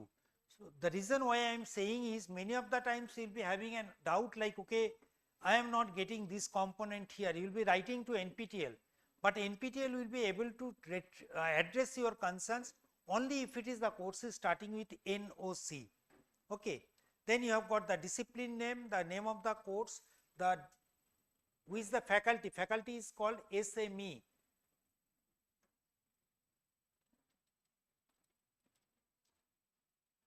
Then which institute is offering, the duration of the course, whether the course is new or rerun, start date, end date, examination date, enrollment closure date, examination registration closure date, whether the course is UG level or PG level, whether the course is elective course or core course, whether the course is applicable for the NPTEL domain. Then you have got multiple URLs from where you can directly go into the either joining the course page, or if you want to see the previous run course, you can see it from here. So you can just scroll down the course page here and see what all courses are on offer. Okay, it will take time to show me that one, so let me directly go to the course here. After you have gone through this, you can come to the course page here, nptel.ac.in/courses. So here, suppose I am looking for a cloud computing course, say cloud computing by Shomokanti Ghosh. Suppose I am looking for this course. What are the things available? This is a rerun course. This was offered in this semester. So if I am interested to look for this course, I can definitely week-wise lectures I can see from here. Other than that, what I can see? See, if you are first timer into this program, it is always better to see how many candidates have done this course on the earlier occasion, what was their pass percentage, what was the minimum maximum scores, all this data that will give you an idea whether your student will be able to do this course or not before recommending them. So you can go to the statistics page. Under the statistics page, you can see here every semester is 92. See, this semester, last semester, July October 2025, 92,000 people enroll in that semester. Previous semester, Jan to April 2025, this course is offered every semester. So 87,000 people enroll into the course. As a faculty, even if you teach throughout your entire career, possibly you will not be teaching a particular course to 90,000 students. But that is the beauty of MOOCs courses. where you can teach a very large number of learners simultaneously. Okay. Now here what all informations are provided? Enrolled candidates, how many people registered for the course, how many people got certificates. Gold means 90, silver means 75 plus, elite means 60 to 74, successful means your 40 to 59. Then who are the toppers, minimum marks, maximum marks, average score and standard deviation. So all these data are available here. So after seeing this data, if you want to see who are the toppers, suppose there are some toppers from your institution, in that case the topper details, semester wise topper details are also provided here. The students can see their topper data. Then you come to the download section. Under the download section, there are 4 sections. First, if you want to download the videos, you can download the videos directly from here. Next, after going to the videos, if you are looking for the text transcript, you can download the transcript of the lecture by lecture transcript. Say suppose cloud computing first lecture, I can select which language. I am talking about Bengali, so I want to download in Bangla. So here cloud computing courses স্বাগতম, আজ এটা আমাদের প্রথম বক্তৃতা, সুতরাং আপনি এই কোর্সের বিস্তৃত পরিদর্শন দেখছেন. These are done actually through AI. Okay, so this language, this Bengali translated weekly lectures or say individual lecture transcripts are available here. Now after going through this, if the student is interested to download in other languages, fine. Otherwise, if they want to go for say booklet, complete lectures in a single book, they can also download the book from here. Say in English, they want to download cloud computing booklet is complete book, 991 book pages book is available before the students. Now comes, say I am interested to see the assignments. What type of assignment questions are asked after every week? I can, for if it is a read on course, I can just go to the read on course. For read on courses, the weekly assignments I can just open and see. But every week it is not that whatever assignments I have got received, I have seen here, the same assignment will be asked. If the course is offered 10 times, 20 times every semester, but the assignment questions will be unique. They will be changed every time. This is just a sample assignment. Okay. After you go through that, then comes your enrolling into the courses. If you are going to enroll into the course, how do you do that? Go to swayam.gov.in.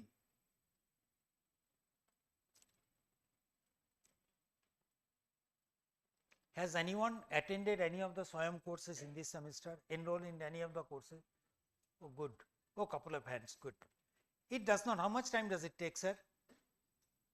Maybe 5 minutes maximum. So once you go to the swayam.gov.in, it is not that you get only NPTEL courses, you get all the courses coming from all 10 national coordinators which are currently available for enrollment. They are only visible here. So if I am looking for NPTEL courses, I can just put all courses here. Then on the left hand side, there will be filter. I can filter the courses. Say I am talking about NPTEL courses.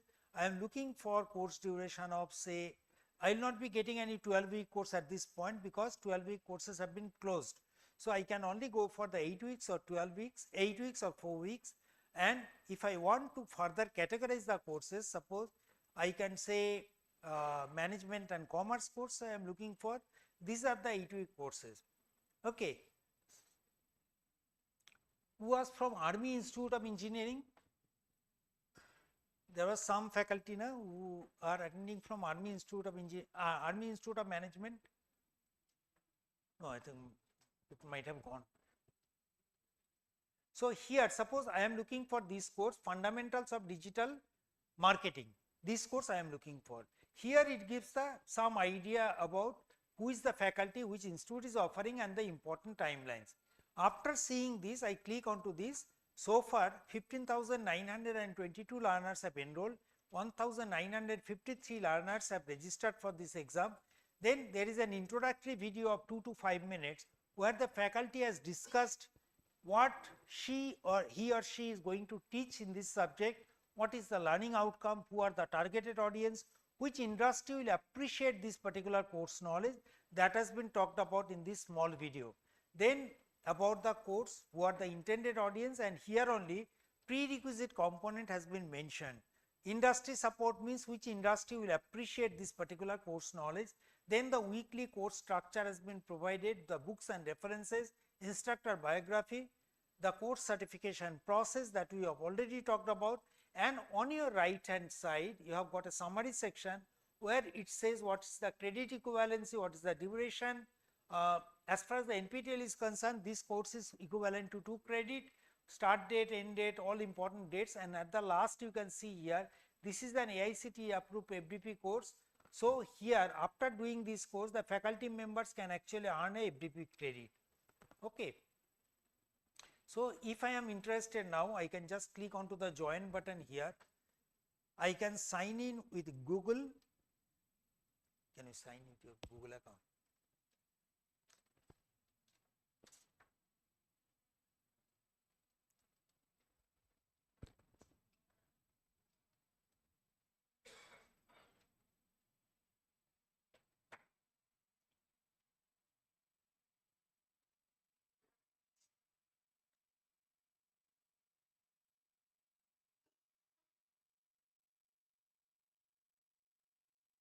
This is the problem for which I was actually asking.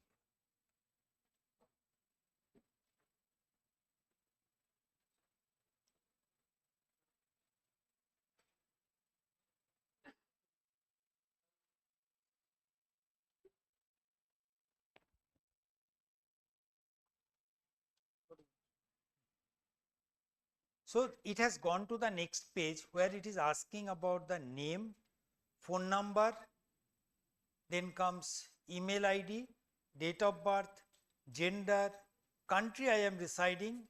As soon as I put my PIN code here, just put the PIN code of local. Say once I put my PIN code here, okay. Anyway, once you put your PIN code here, actually just because other data has not been put, that is why it is asking. It will automatically tell that what is the state and city. Then here, see there are two components where which is important here. First of all, profession.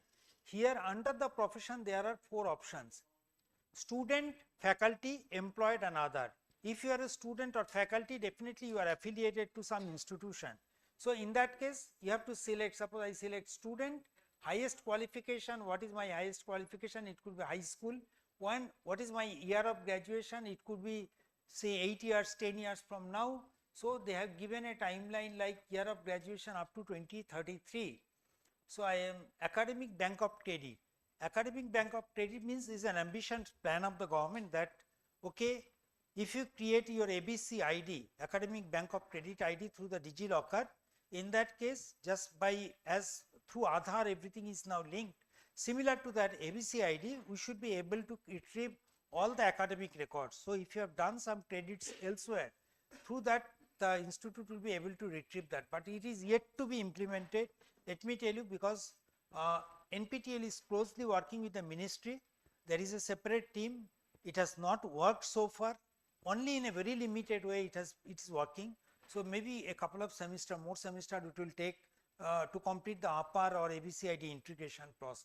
So as of now you can just skip that one and say that okay, either you have the ABCID or you don't need ABCID, whatever it is. So here you can, I am selecting that okay, I don't need ABCID. Then comes part of the SWAYAM local chapter. Yes, I am saying my institute is a local chapter. In that case, local chapter state, say I write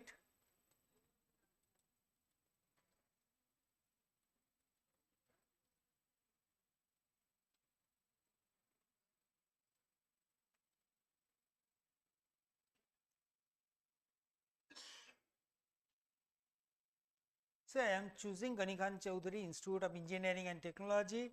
Then degree I am pursuing department, study year, click on to these two, and then as soon as I save and submit, it will take me to the course page. This is a very simple process. Just because login issues are there, that is why I am skipping that one. And just close this.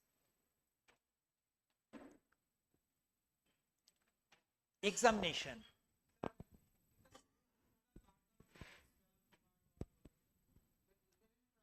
it does not bar anyone to join the course, irrespective of whether the student or, that's what I said, even homemakers, retired professionals, or anyone who is interested to learn. SWAYAM platform is open for everyone. So irrespective of your affiliation, you can join the course and learn it. Okay. The major challenge before us is conducting the examination. 11 lakh, 12 lakh or 13 lakh students writing the exam and declaring the result within 15-20 days is really challenging. And a handful of the members, so maybe 10 or 15 of our team members will be working at the back end to coordinate the entire process. It's a very cumbersome process. So here the challenge lies in a couple of cities. Tamil Nadu, it has a capacity of 11,000 candidates can write the exam in a particular shift. Now, if you have got 6 days, 12 shift, but still you will not be able to manage this many count. This was the last semester. So that is the reason what we do, we try to accommodate them in other dates, possible other dates. So here the cities where we face maximum challenge is Chennai, Kanchipuram, Tiruvallur, in Delhi, Faridabad and all. Only one place, Kolkata, we have got about 22,000. At some point when we were closely working with Macaut, that time this number went to very, very high number, means almost like at the national level, whatever was the exam registration, almost 12% of it used to come from West Bengal. But that number has gone down substantially because of various reasons. There is a socio-political decision because of which this has fallen down. But again, it's a good initiative from the ministry. If the students can be motivated to take the courses, irrespective of the course has been approved for the credit transfer or not, it will benefit them only. So most of the cities where you find, even the Patna is coming in a very big way. Patna, Odisha, they are coming in a really, really big way. So kindly let us know if your college has the large registration expectation, so that you can plan beforehand. This semester we are conducting the exam, we are planning to conduct the exam on 8 days. So this was, so far I was talking about NPTEL program. If you have got any doubt, I can answer to that. Otherwise, I will move to the next section. Here, what is domain certification? Say, so domain certification means, suppose a student, I am considering an example of say engineering. Suppose someone is in the mechanical engineering. His or her interest lies in that they will be working in the area of robotics.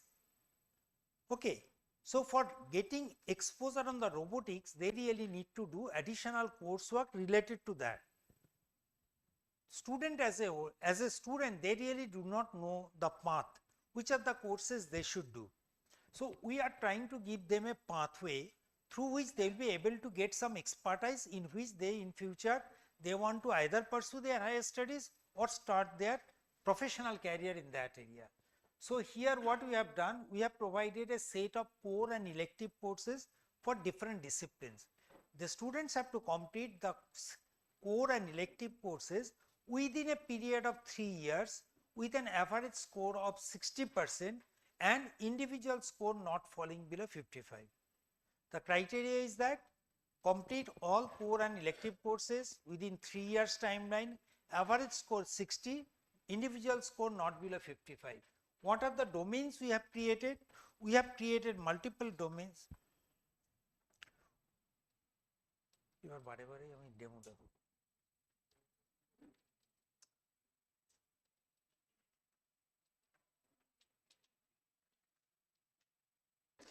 See, if you go to nptel.ac.in/domain, come to this page, browse your domain, our domain and courses.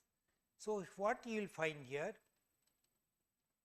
see aerospace flight mechanics, agriculture, food process engineering. I think this college has got the food processing in this thing. So your students, I remember one of the students from this college applied for an internship. She was a topper in some course related to the food processing engineering, applied for the opportunity under IIT Bombay. some girl student. I don't remember the name, but yesterday I was checking the data. There is only one student who has applied for the internship from food processing engineering. Agriculture engineering, food processing engineering, integrated soil and water management, architecture, these are the domains available. Anyone can do any of these domains. Biotechnology, bioscience, then you have got chemical engineering domains, domains from the civil engineering, computer science, this is equally applicable for the physics students, programming, foundation of computing, cyber security, electrical, VLSI design, communication signal processing, power system, control instrumentation, photonics, faculty domain. These are primarily for the faculty members who are new to the system. They can take the courses from the faculty domain, both fundamental and advanced, and they are very, very popular amongst the faculty members. Humanities, we have got two disciplines, English studies and psychology. Management, if the student is from the economics, they can do the domain from here. Managerial economics or economics and finance or only economics they can do, even human resource management. Mathematics, they have got domains like foundations of mathematics and algebra. Mechanical engineering, we have got good number of domains here. Metallurgical and materials engineering, then you have got mining engineering, and last at this point it is sports science. So, if you are looking for a particular domain, what it contains, let me show you an example. Suppose I am talking about data science. So, if you just see, go to the data science domain, it says that a student has to complete minimum 60 weeks of learning. So, what are these? They have to complete 3 core courses. The 3 core course list is provided here. There are some option also, either this course or this course. Then they have to complete 3 elective courses also. So, elective course list is also provided with options. Once they complete these core and elective courses, then only they can get the domain certification. So, they get a domain certification like here, I am showing it here. Here the photograph of the candidate will be provided, name of the candidate, which domain they have completed, what is the discipline, then what are the courses they have done, individual course performance, individual course score, that is QR code, and the final certification verification. The number of domains completed, it is not that the learners actually stop at completing one domain and stop there. There you can see there are people who have gone into completing multiple domains. Even 9 domains have been completed by one scholar. So, there are people who have completed more than 3 domains, a good number of people. The most popular domains among the learners is that data science and programming. This is obvious because the more jobs are now available in this particular area, and faculty domain is the third most popular domain amongst the faculty members. Number of semester, how much time does a student take to complete a domain? Maximum you have got 6 to 7 courses, and you really do not expect more than 3 to 4 semester they should take to complete a domain. So, if your college is interested to motivate the students, maybe it is good to motivate them to take a domain course, so that they not only complete the 20 credit extra requirement, but also earn a domain certification which interests them. So, they can build their career there. Usually we find they take around 3, 4 or 5 semester is the standard by which they will be completing it, but there are few smart motivated learners who have completed even in 1 semester, but some other people also might have taken little more time. Domains completed in the July 2025 semester, you can see maximum domains were completed by the computer science, from computer science, then come the faculty domain. 99 people completed the faculty domain, that is more important. Highest number of NPTEL course takers, again it is not that student or the learners as a whole, they just take couple of courses and stop there. You can see there are people who have gone up to 90 courses. So, they have got lot of passion for learning from here. Highest number of NPTEL course takers is definitely 1-2 courses are taken by large numbers, but again every semester taking 12 courses, that number is also not very small, pretty good number. Now, as per the number of courses done by the NPTEL learners in our platform over a period of time or over a single semester and their performance, the students are categorized as star learners. what are the star category learners and what are the benefits associated with it, we will see about it. Domain scholar is about completing a domain that we talked about.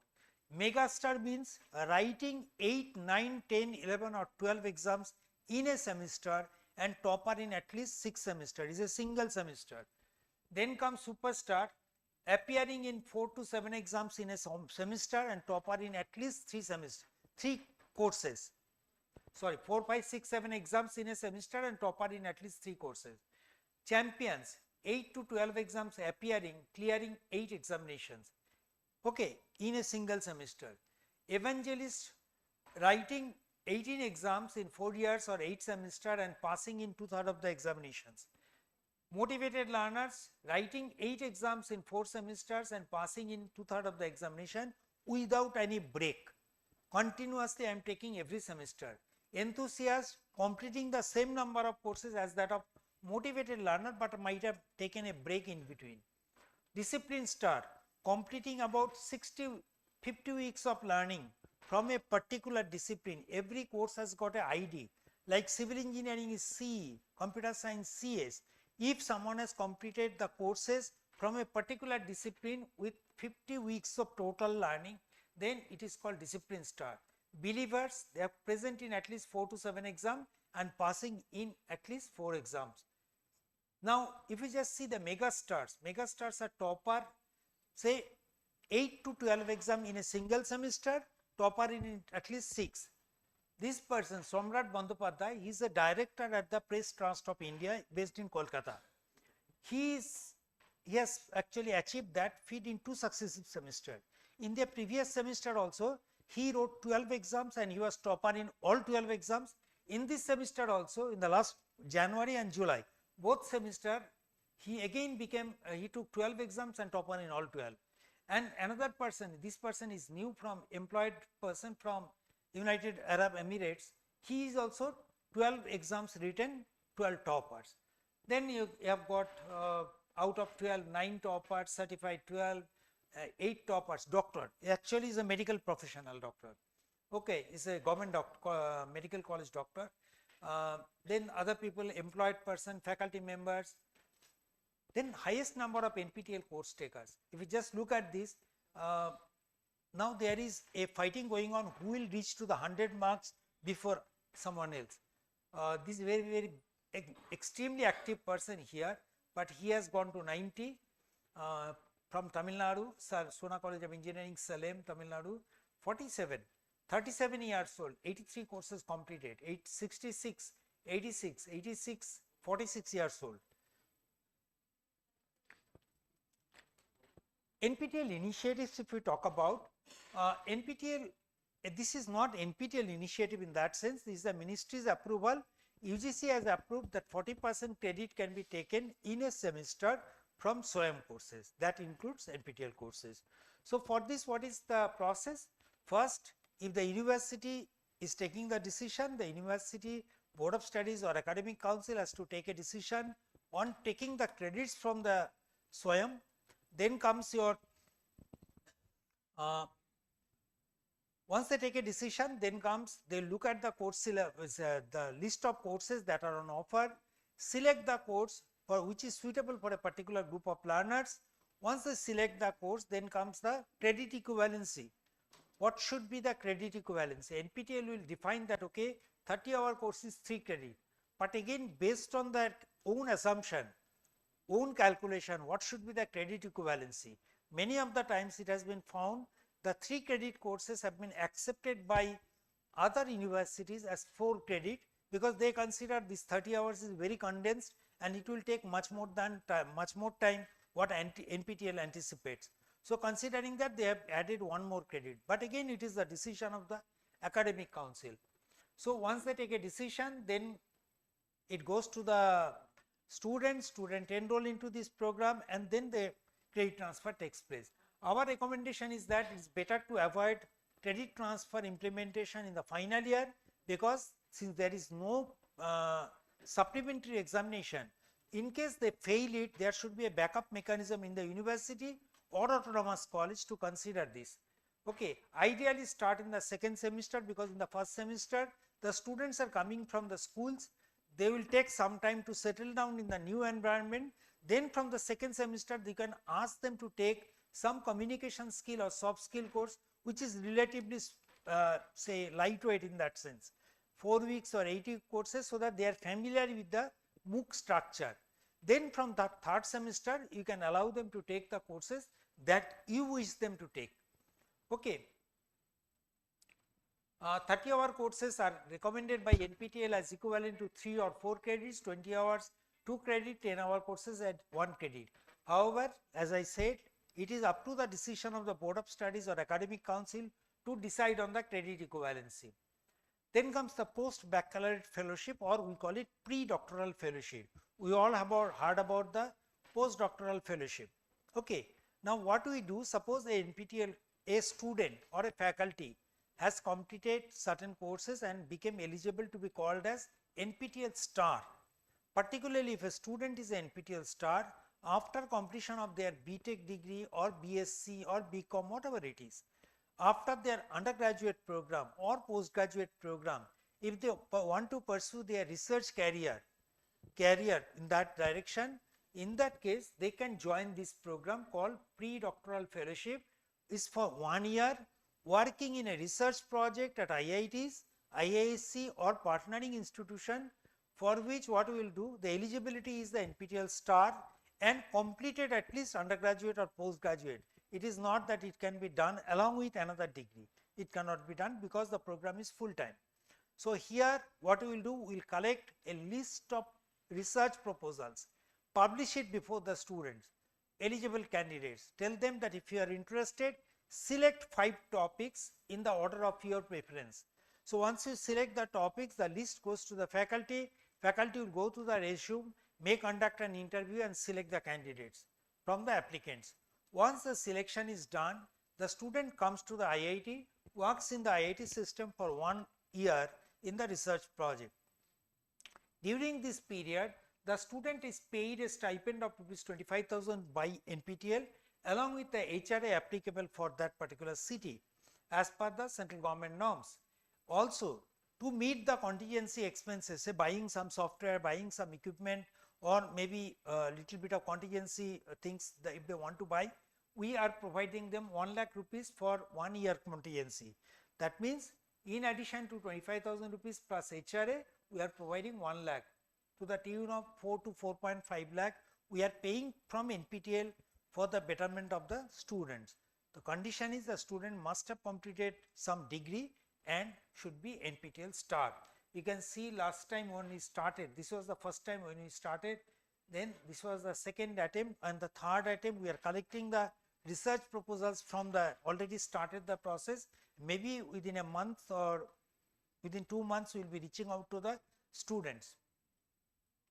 This is the post baccalaureate statistics. Many of the students, after completing their 1 year tenure, they get so motivated. It is a win-win situation for both the faculty and the students. The students get to know that okay, what is research and whether they would really like to pursue that career. In that, if they are interested, they can actually join the PhD program. And there are a couple of students who got motivated. After this, they joined either a MS program at IIT or joined the PhD program. Though these are some of the success stories. Possibly I will not be able to play it here. Then comes second one is internship. Internship is a short-term training program for the students who are not only students, even the faculties can also do short-term training program under the course instructor or any other faculty who might be interested in offering the internship to those students. So for this what we do, the requirement is the student should be a topper. That means the certificate should have a topper seal, or the student should have got 90 plus score, Elite Gold certificate. If they fulfill these 2 criteria, we will reach out to, it's not that they have to reach out to us, we will check with the faculties, which are the faculties who are available for summer and winter internship, and write to the concerned group of students and faculties that if you are interested to apply through the link. We will provide them a link, we will collect the data, 4 data we will collect it. First of all, their resume, updated resume, SOP, statement of purpose, what they want to do, why they feel that they should be selected. Then third is the NPTEL scorecard, and last is their grade card, last 2 semester grade card. Okay. So based on that, we'll select the candidates, or rather faculty will select the candidates. The candidate can come for in-person internship at IIT, which is spanning over 2 weeks to 12 weeks, depending on the choice of the faculty. In some cases where the students have been requesting us that, okay, college is permitting us, can you extend it to 6 months? We are willing to do that also, provided the performance is good enough and the faculty recommends that. During this period, we are providing a 15,000 rupees stipends to take care of their lodging and boarding expenses. On completion of the program, the students are provided a certificate, NPTEL QR code enabled internship certificate by NPTEL, and also we pay them the stipend. This is the internship data. Now this semester we have gone up in a big way, but the very unfortunate part is that although we try our best to reach out to the student and provide the internship to them, many of the students will drop out in between. Either they will not join just because it is free, they will just say, okay, I will be joining. They will actually deny other students, eligible students, the opportunity, and ultimately either they will not join or they will drop out. So this semester onwards, we have started taking the consent form duly signed by the college, but even then the dropout rate is pretty high. Okay.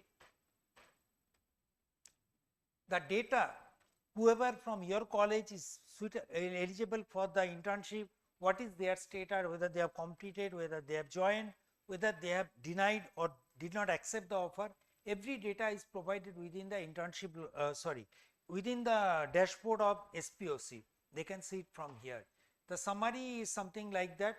Now we are trying to reach out to a very large number, maybe this number. We are actually planning that every semester we can possibly provide, not every semester, every week we can actually provide about 500 students an internship which can span over 4 weeks to 10 weeks duration.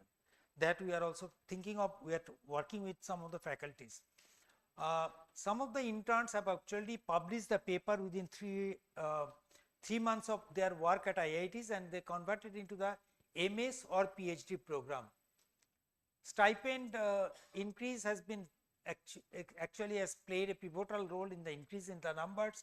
Earlier it used to be 5,000 rupees, now it has been increased to 15,000. The faculty members has got the major problem is that many of the faculties at IIT system, they will look for the in-person internship, and the regular faculty members will not be able to join that program because they cannot take the leave from their colleges. So that is the reason you find that not too many faculty members are doing the internship. Yes, in some cases the NPTEL course instructors are willing to provide the online internship. In that case, definitely the faculties can be considered. Texas Instruments. If you are from the engineering background, particularly the computer science, electrical, electronics, you might be aware of this term called Texas Instruments. They are a very big name in the semiconductor chip industry. By virtue of their signing up an agreement with NPTEL, they said that if some of their students, some of our NPTEL students, if they can complete certain courses within the 4th semester or 6th semester, then the Texas Instrument is willing to consider these candidates for either internship or full-time position. This is a very good opportunity. If the students can be motivated, they can definitely benefit out of it. CSR. What is the fee for the NPTEL examination? It is 1,000 rupees. Fee waiver is provided generally for the SC, ST and PWD candidates.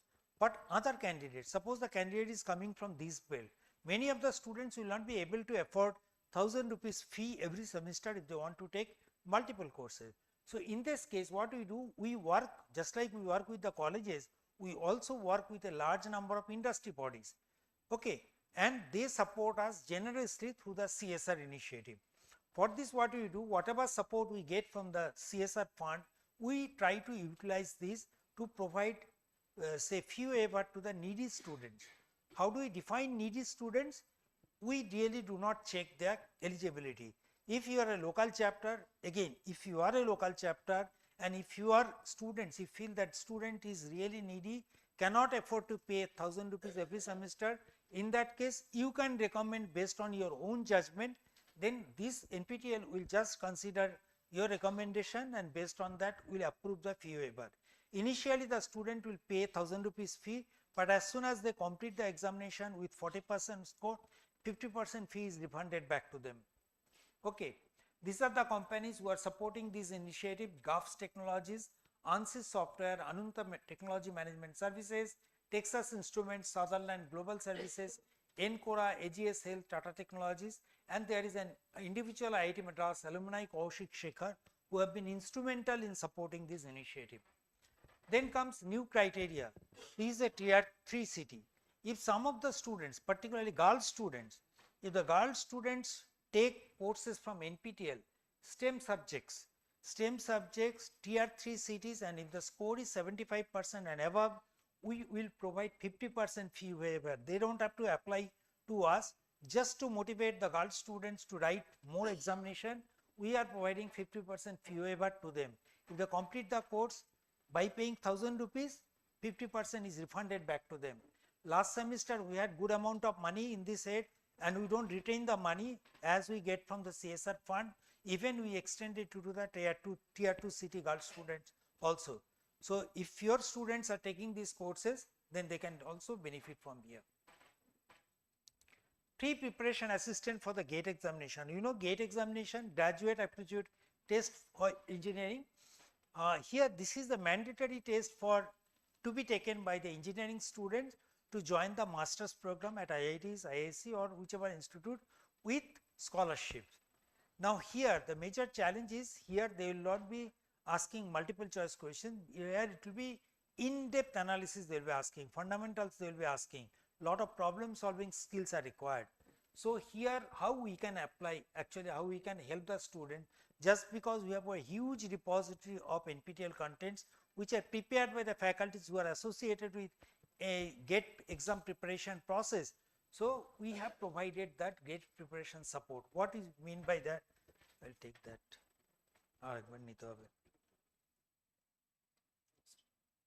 No.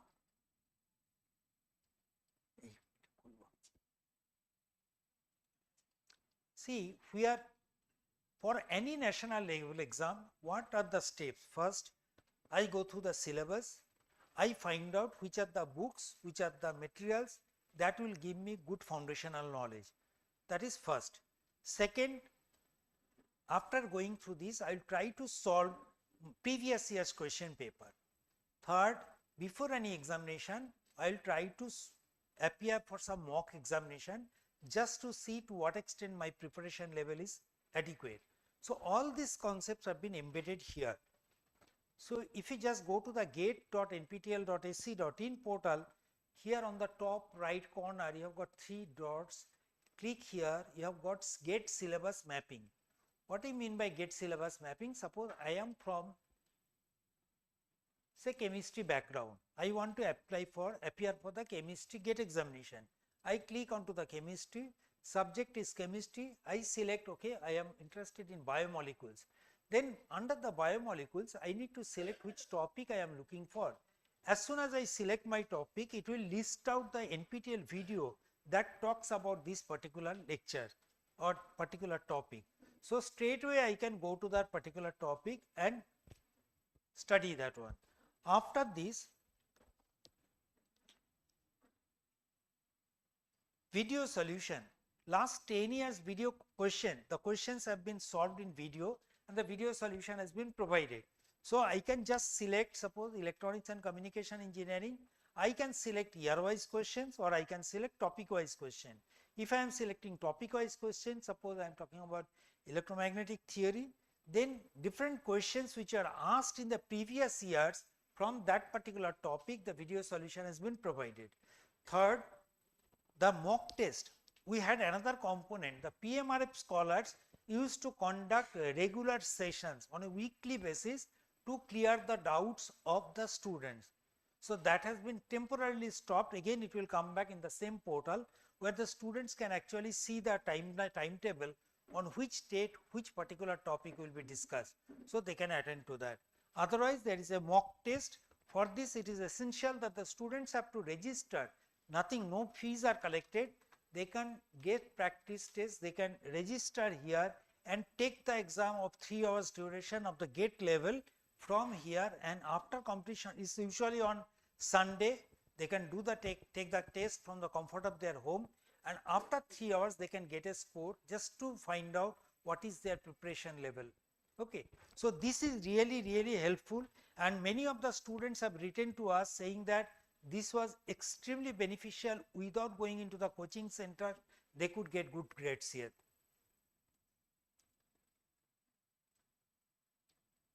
Support for SPOCs and starts for attending the conference. Single point of contacts of a local chapter. If your college is becoming a local chapter, we cannot directly talk to the principal or head of the institution. So, in that case, because they will be having lot of other administrative responsibilities. So, what they do, they delegate the power to a single point of contact, a faculty who will be directly coordinating with NPTEL. That person is called the single point of contact. So, the single point of contact will be regularly in touch with the NPTEL, and NPTEL will pass all the information to the concerned faculty. Now, here single point of contact is the brand ambassador of NPTEL, takes lot of pain to take the information and pass it to the stakeholders, but we do not compensate them monetarily. So, what do we do? If any of their paper has been accepted for publication in a conference at IITs, IISc, NIT, IIScr, IIEST or similar institutions, there are designated institution. In that case, we are willing to provide them financial assistance towards their travel, accommodation and registration fee. The maximum limit is 25,000.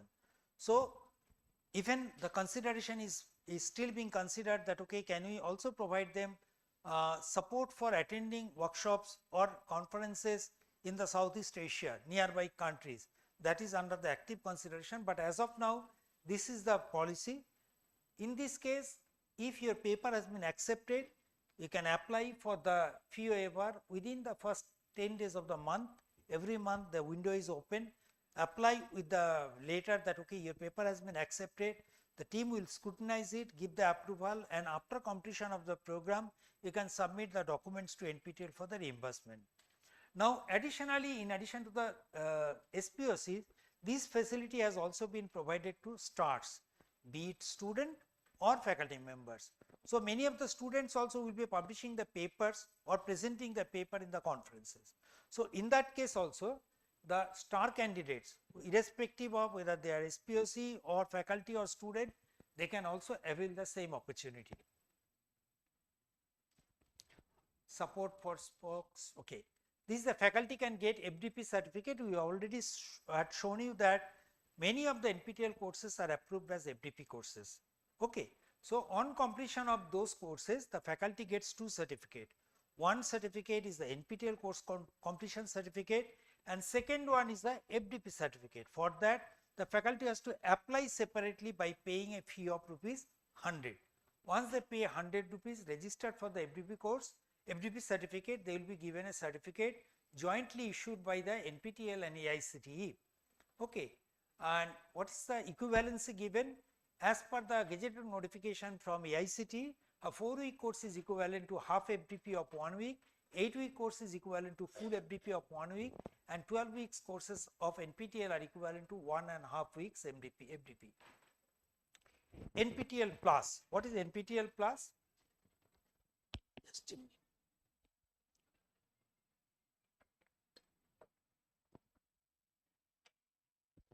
See, NPTEL provides the courses through SWAYAM platform, and these courses are offered only during January to April or July to October, nothing in between. These courses are offered by faculty members from IIT, IISc or similar institutions which are approved by NPTEL. Okay. And also these courses have to be mandatorily Senate approved courses of IITs. I cannot design a course just like that and think of offering it to NPTEL. The policy is academic Senate approved courses. But there could be many other courses which are not Senate approved courses, which cannot be converted into a full course in that manner, or you want to offer it whenever the student should be willing to take, they should be able to access that content. In that case, NPTEL Plus is the platform. It is a self-learning portal. Okay. Here, suppose I am thinking about developing my expertise on Python programming. I can do the course only from July semester because January semester course enrollment process has closed. Now here I should be able to take the course whenever I want through the NPTEL Plus. For this I have to pay certain charges, access the contents, get the assignments, submit the assignments for grading, and also write the examination from the comfort of my home in a remote proctored manner and get the certificate on fulfilling the eligibility criteria. Other than that, there could be live and blended courses. That means some short-term programs, long-term programs, training programs, which could be of couple of hours to full 1 year program. It should be in a maybe recorded lectures, interaction, say interaction like in live interaction, or maybe the course is in a blended mode, regular MOOCs. I'll possibly show you the link, that will be easier for you to appreciate. See here, if you go to programs, you have got certain NPTEL courses which are offered under this program, which are available anytime, anyone can do this. But there are laboratory workshops also provided here. Then comes your short-term programs. Suppose I am looking about, say, life science, short-term programs. What is that program? Indian popular culture, concept, methodology, or maybe short-term programs. If I talk about mathematics, introduction to vector calculus, introduction to numerical analysis, these are very short-term programs. Okay, you can take about these courses, and also this is important, what is called your workshops, lab workshop. Laboratory workshops, we will talk about this little later. You can see there are certain experiments, experiment based courses. You talk about the NPTEL courses are more of theoretical, but sometimes people ask for why can't we offer the lab based courses. Well, so these are the lab based courses, but again it cannot have thousands of enrollment in these courses. It's a limited number of people who are given access to these courses. They'll go to the institution, maybe it's for 1 week program. They will be doing certain experiments, they will be writing an examination at the end and getting a certificate. So this is the laboratory experiment. You can explore that one, what is available under this program through this. NPTEL Industry Associate Initiative. As we said, the colleges are connected with us as local chapter, but the industry bodies will be connecting with us as NPTEL Industry Associate Program. How do they actually collaborate? First of all, they co-offer the course, they jointly offer the course along with NPTEL faculties. They provide the financial support in terms of the CSR money, which is used for supporting the girl child and the normal students who are needy. Upskill and reskilling of their current workforce, the existing manpower, their own manpower, they go through the courses for reskilling and upskilling. They recruit from our NPTEL toppers, just like the TI Instruments has mentioned it, offer the internship opportunities, they provide the soft skill training for the NPTEL toppers. We have got 102 say industry bodies who are connected with us from different domains, you can say right from both from government, private, as well as those who are operating in the PPP model. They are available in this platform, and some of the big names I have highlighted, whether it is a DRDO, IBM, Infosys, Garden Ridge Shipbuilders, Power Grid Corporation, Mahindra Mahindra, Naibri Lignite Corporation, Tech Mahindra, Tejas Network, GMR Infrastructure, Ultratech Cement. So these are Indian Oil, ONGC. So these are the organizations who have tied up with NPTEL so that the NPTEL contents can be used by them for reskilling and upskilling of their existing manpower. Soft skill training, as I was saying, just doing well in the course is not good enough to grab the job. They really need to improve on their communication skill and soft skill. So for that we provide, we have tied up, we have engaged a large number of our trainers, we are paying them for providing the support to the needy students of our local chapter colleges. The requirement is the local chapter students. So free soft skill training is provided since April 2021. They are primarily of two durations. One is of 1 week duration, second one is 2 weeks duration. Absolutely free. Requirement is that a simple letter from the college, local chapter college, to come to NPTEL saying that we are interested to conduct it, kindly provide the slot. NPTEL will provide you the slot, then you can work with that. So during this 7 days or 14 days timeline, they will be going through, the students will be going through the employability assessment test just to find out what are their shortcomings, how to improve on that. They will be going through the interactive session both one-to-one as well as one-to-many. They will be having mock interviews. Every day they will be given some take-home assignments, and on completion of the course they get a certificate. The primary topics which are stressed upon on this training program is that communication skill, different aspects of communication skill, writing skill, particularly writing in a say friend circle and writing in a business or workplace environment are very, very different. So how do they actually distinguish between that ratio? What are the common mistakes they do? How do they rectify that? Interpersonal skill, their body language, grooming, how to present oneself before the interviewer, and how do they use the social networking site in the context of job searches. So these are the primary things that they are interested to train on. Translation, as I said, that ministry wants that every student should get access to these contents as far as possible in their mother language. But again, it is very easy to say, but implementation takes lot of time. So we are working on that. The ministry has approved 11 languages including Bangla, Gujarati, Hindi, Kannada, Malayalam, Marathi, Tamil, Telugu, Punjabi, Odia and Assamese. Okay. So these languages we are working. Just to give you an example what we mean by that, I don't know whether I will be able to play the audio.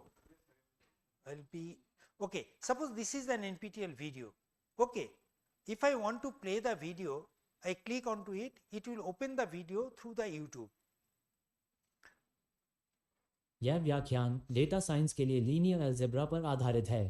Okay, here I linear go algebra to, data science का एक बहुत ही मूलभूत हिस्सा है और साधारण तौर पर so सामान्यतया initially it will be in English. Typical one semester So linear my algebra audio is course in English, will run for text about is also in English, 36 subtitles. hours.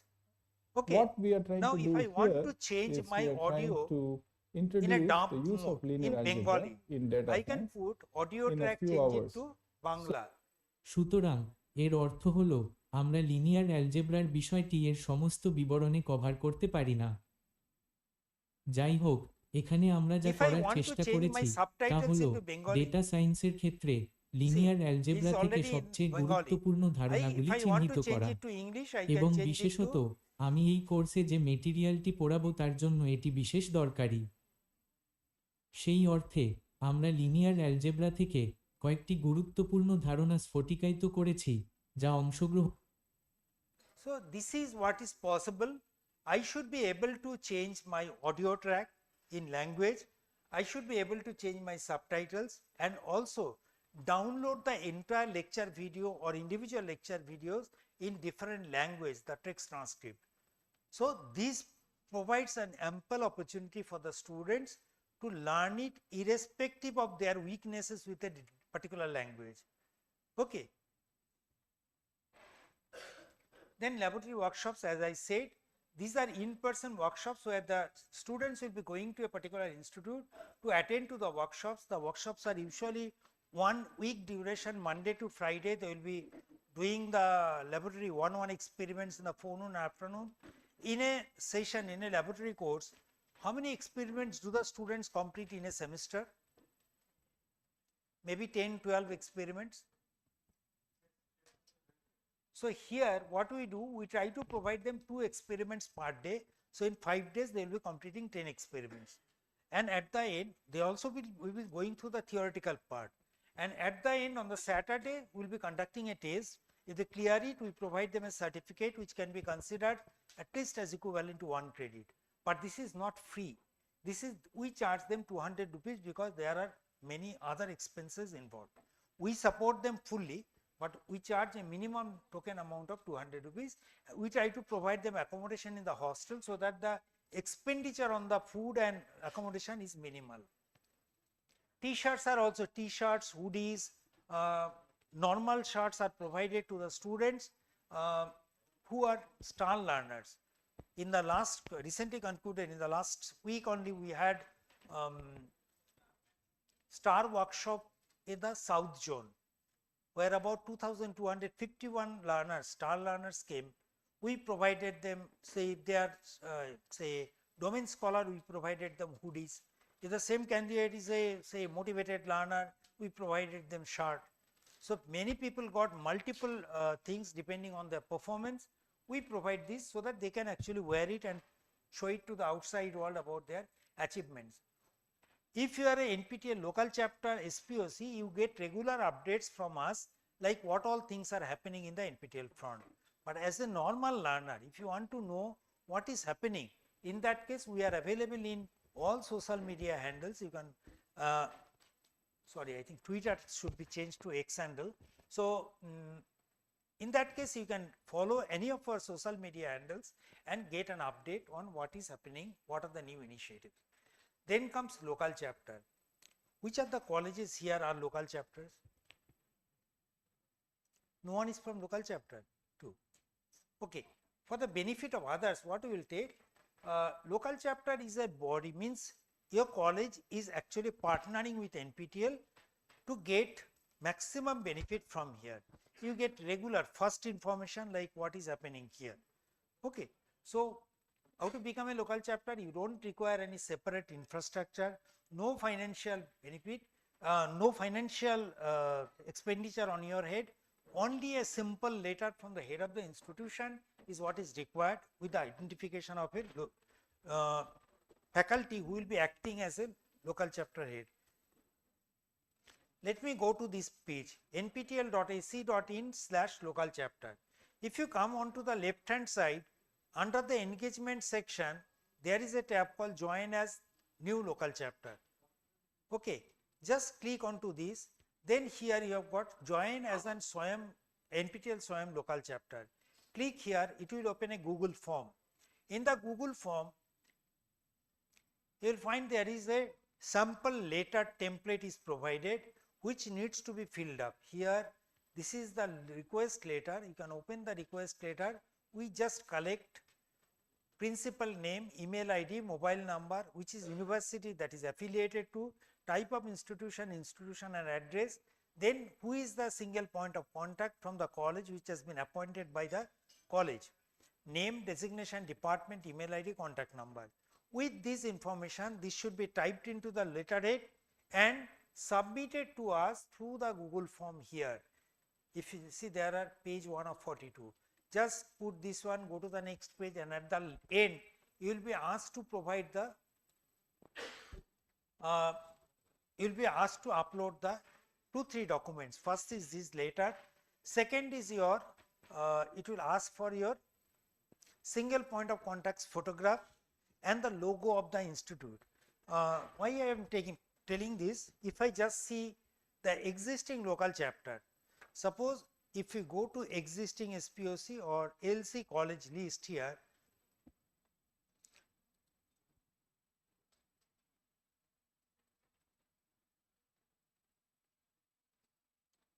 see Ganikant Chaudhary Institute of Engineering and Technology, it's a LC ID is 3951, state is West Bengal, SPOC Dr. Sandeep Chanda, coordinated by IIT Kharagpur. If I click onto this, I will find, oh, এটা ভুল আছে, এখানে logo হবে. There is some mistake here, it has not been noticed possibly. Here the logo of the institution will come and the photograph of the SPSC will come here. Okay, let me open another this. Okay.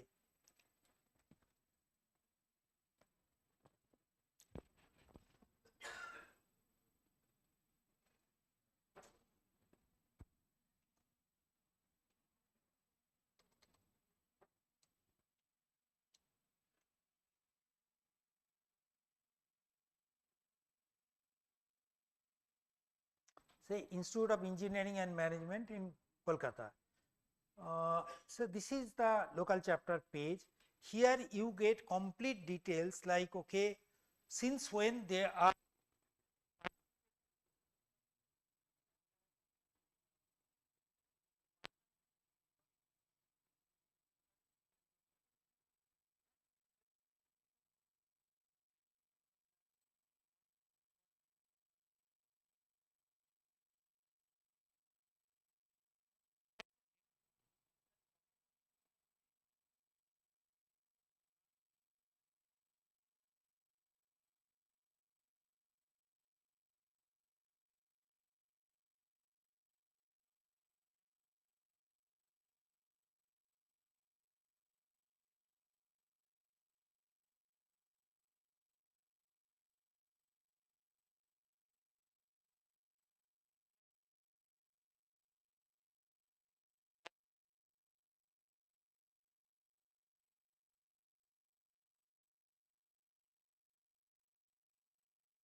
directly access the data, and if the students are finding it difficult to take a printout, they can give the provide the printout of the hall tickets. Marks scored by the candidate. During the examination registration, we ask the candidates that whether we can share your score to the college or not. Sometimes the students will say that no, I am not interested to share my score with the college. In that case, honoring their privacy clause, will not be sharing their score to the college. Otherwise, all other candidates' scores will be shared with the single point of contact. They will be able to see the scores. FDP certificates, if the faculty has obtained that, that will be available. Information about the college, all learners.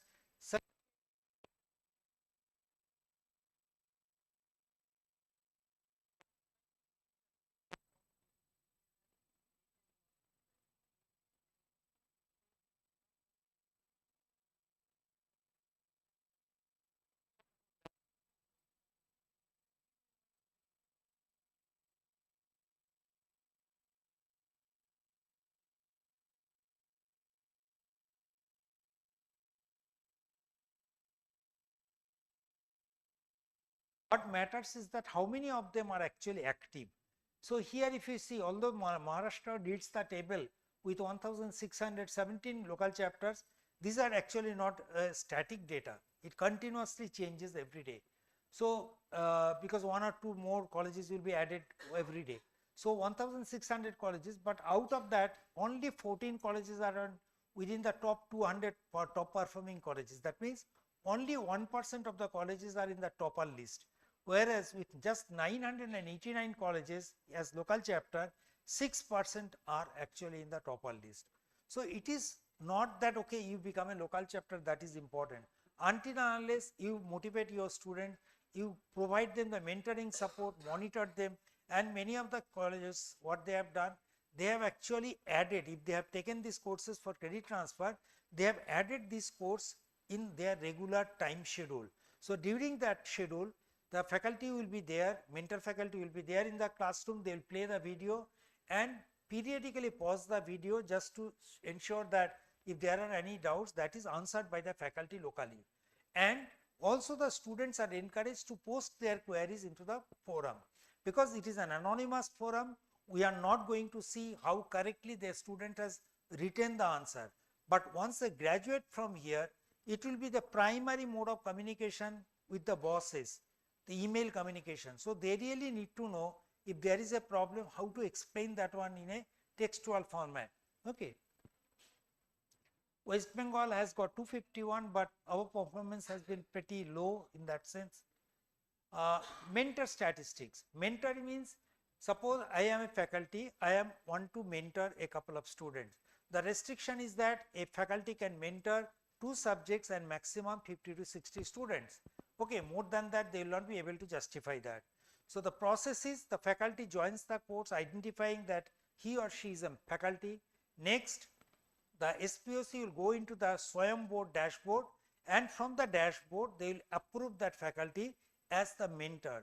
Third, once the student goes into the course page, they will see there is a mentor tab, and under that mentor tab that faculty name will be reflected. So the faculty, the student has to accept that faculty as their mentor. Once these 3 processes are done, then the mentor and mentee gets connected. Based on the performance of the mentee students, the faculty gets a certificate. How that certificate is calculated? The faculty should get 10 points. These points are actually calculated based on the performance score. If the student gets 40 to 59, simply passes, in that case the score is only 1. If the score, suppose the candidate gets 60 to 74, in that case the score is 5. That means that at least there should be 2 students for the faculty to get the certificate. 8 is the score for 75 to 89, 20 for the 90 plus elite gold. So somehow with a combination of the students, they should get at least 10 marks. Okay. And then top 200 colleges based on the ratings calculated. Suppose that this is 1, this is 5, this is 8, this is 20. Based on that, how many candidates appeared for examination from that particular college, each college will have certain points. So based on these points, top 200 colleges will be categorized as AAA, AA and A. As I said, top 10 will be considered, top 20 will be considered as AAA, 80 will be considered as a AA, and the remaining 100 will be considered as A. Okay, these are only for that particular semester, and these rated colleges are felicitated in the zonal workshops that are conducted at 4 zones. IIT Kharagpur will be conducting the zonal workshop for the East Zone, comprising the states of Chhattisgarh, Bihar, Odisha, Jharkhand, West Bengal, Sikkim and Northeast. And similarly, South Zone will be taking care of the southern part, North Zone will be taken care of by IIT Kanpur, and West Zone will be taken care of by IIT Bombay. Feedbacks are available. I am not going into that. With this I have stopped. Actually, I have completed the NPTEL part, both how the NPTEL program runs and what are the initiatives. Okay, if there are any queries, you can stop me and we can answer to that. Otherwise, I will move into the BS program quickly. BS program, as I said, that ministry has now permitted, or rather regulators now permit that one student can actually pursue a second degree. Okay, so to help the students to pursue a second degree, which can only be done in an online mode, though IIT Madras started the online degree program called BSc initially. Later on, it was changed to BS program, 4 years BS program. What is the eligibility criteria? Eligibility criteria is that student must have completed 10+2 courses. There are 3 branches for which the BS program is launched. Initially started with BS program in data science. Second one was electronic system, and yesterday only it was launched in the aerospace and space science, space technology. Okay, so talking about the first two, BS program in data science does not require science knowledge in the 10+2. It requires in the 10th level the student must have studied English and mathematics, that everyone will be doing it in the Madhyamik level. Okay, so this is fulfilled. And only for the electronic system, it is mandatory that the students have to complete science subjects, that is mathematics and physics in the 10+2 level. Now, what is the entry criteria? Is it through the JEE? No. If the student has appeared for the JEE main and if they are qualified for the JEE advanced, then they directly can join into the program without going into the JEE advanced. Okay, even if they have not qualified for the say JEE advanced, not everyone gets a admission into the IIT system. Okay, even if they get an admission into the IIT system, barely half of them will be getting the discipline that they were looking for. Okay, everyone might be looking for a particular discipline which is really difficult to get. So here there are multiple options. First of all, if you are JEE advanced qualified, in that case you can definitely directly bypass any other criteria, join the program. Otherwise, there is a qualifier process. It's a 4 weeks qualifier process. 4 weeks you will be given 4 subjects content: English, I am talking about the data science, English, mathematics, statistics and computational thinking. These 4 subjects contents will be provided. You go through the contents. Every week there will be an assignment. Submit the assignment.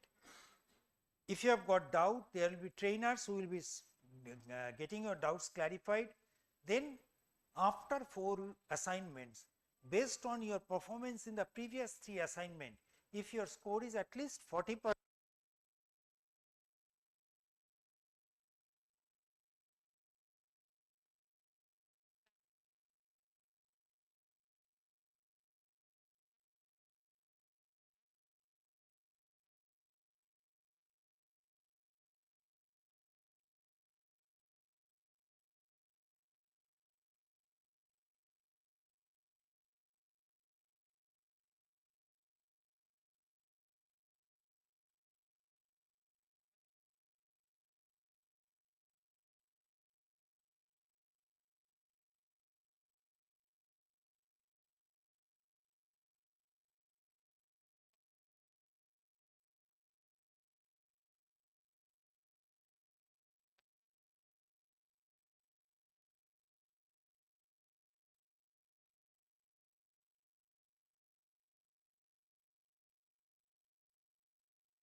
Now, since I am doing it parallelly along with another degree, if I am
how a domain certificate will help a student in job market?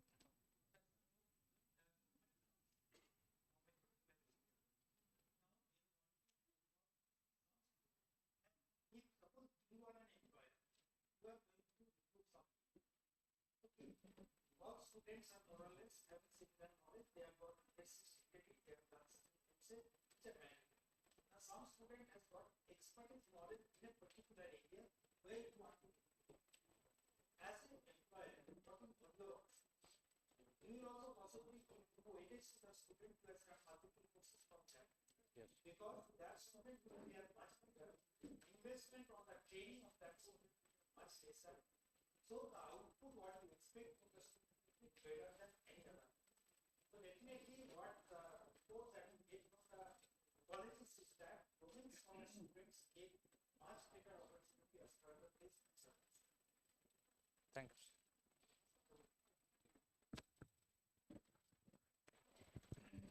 Okay, sir. Good afternoon. Yeah, so my institution is a local chapter college. So I just wanted to know whether there is any connection between offering courses. I mean, is there any kind of linkage between that so that we can also offer courses? Or is it like, all the national coordinators are only entitled? So what's the procedure about that?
Then in that case, who will be applying for the course? The IIT professor, or should I mean, faculty members from our institution can also?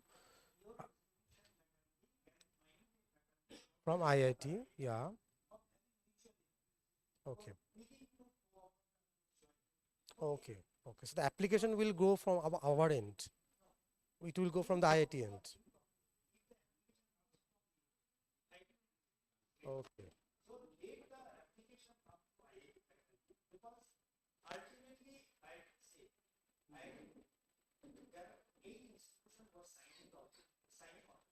Right. Right.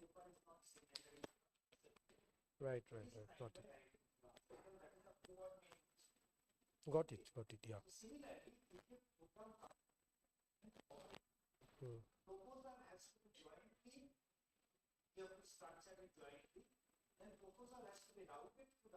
Right. Okay, so there is no extra weightage, I mean, in becoming local chapters, it doesn't really.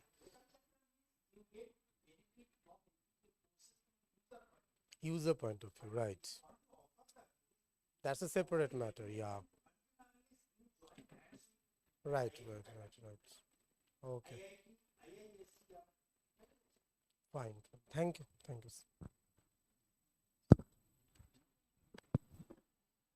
Hello, sir. I am from also the same institution, but our college is a general degree college, not engineering or science college.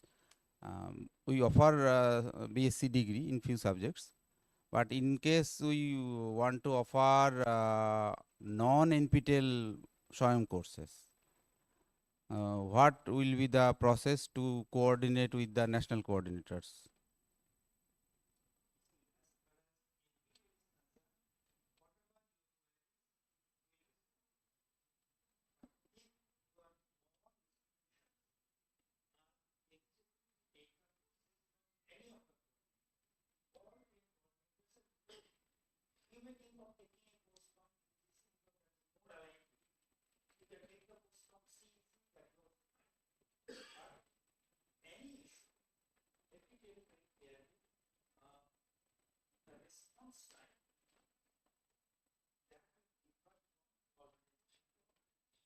Yes.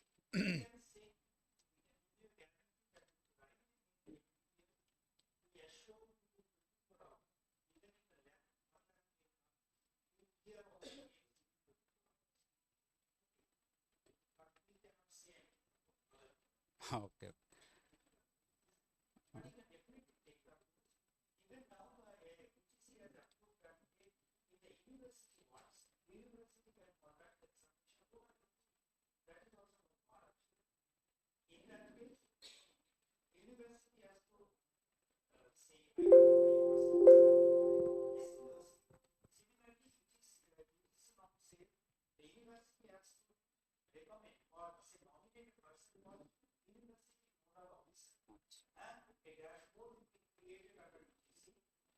approve that dashboard.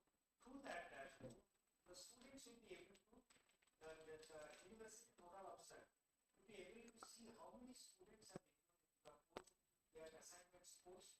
The final exam paper will be created by the university, or exam is conducted there, and exam can be written only by those candidates who have written or submitted at least 75% of the assignments in the SWAYAM portal.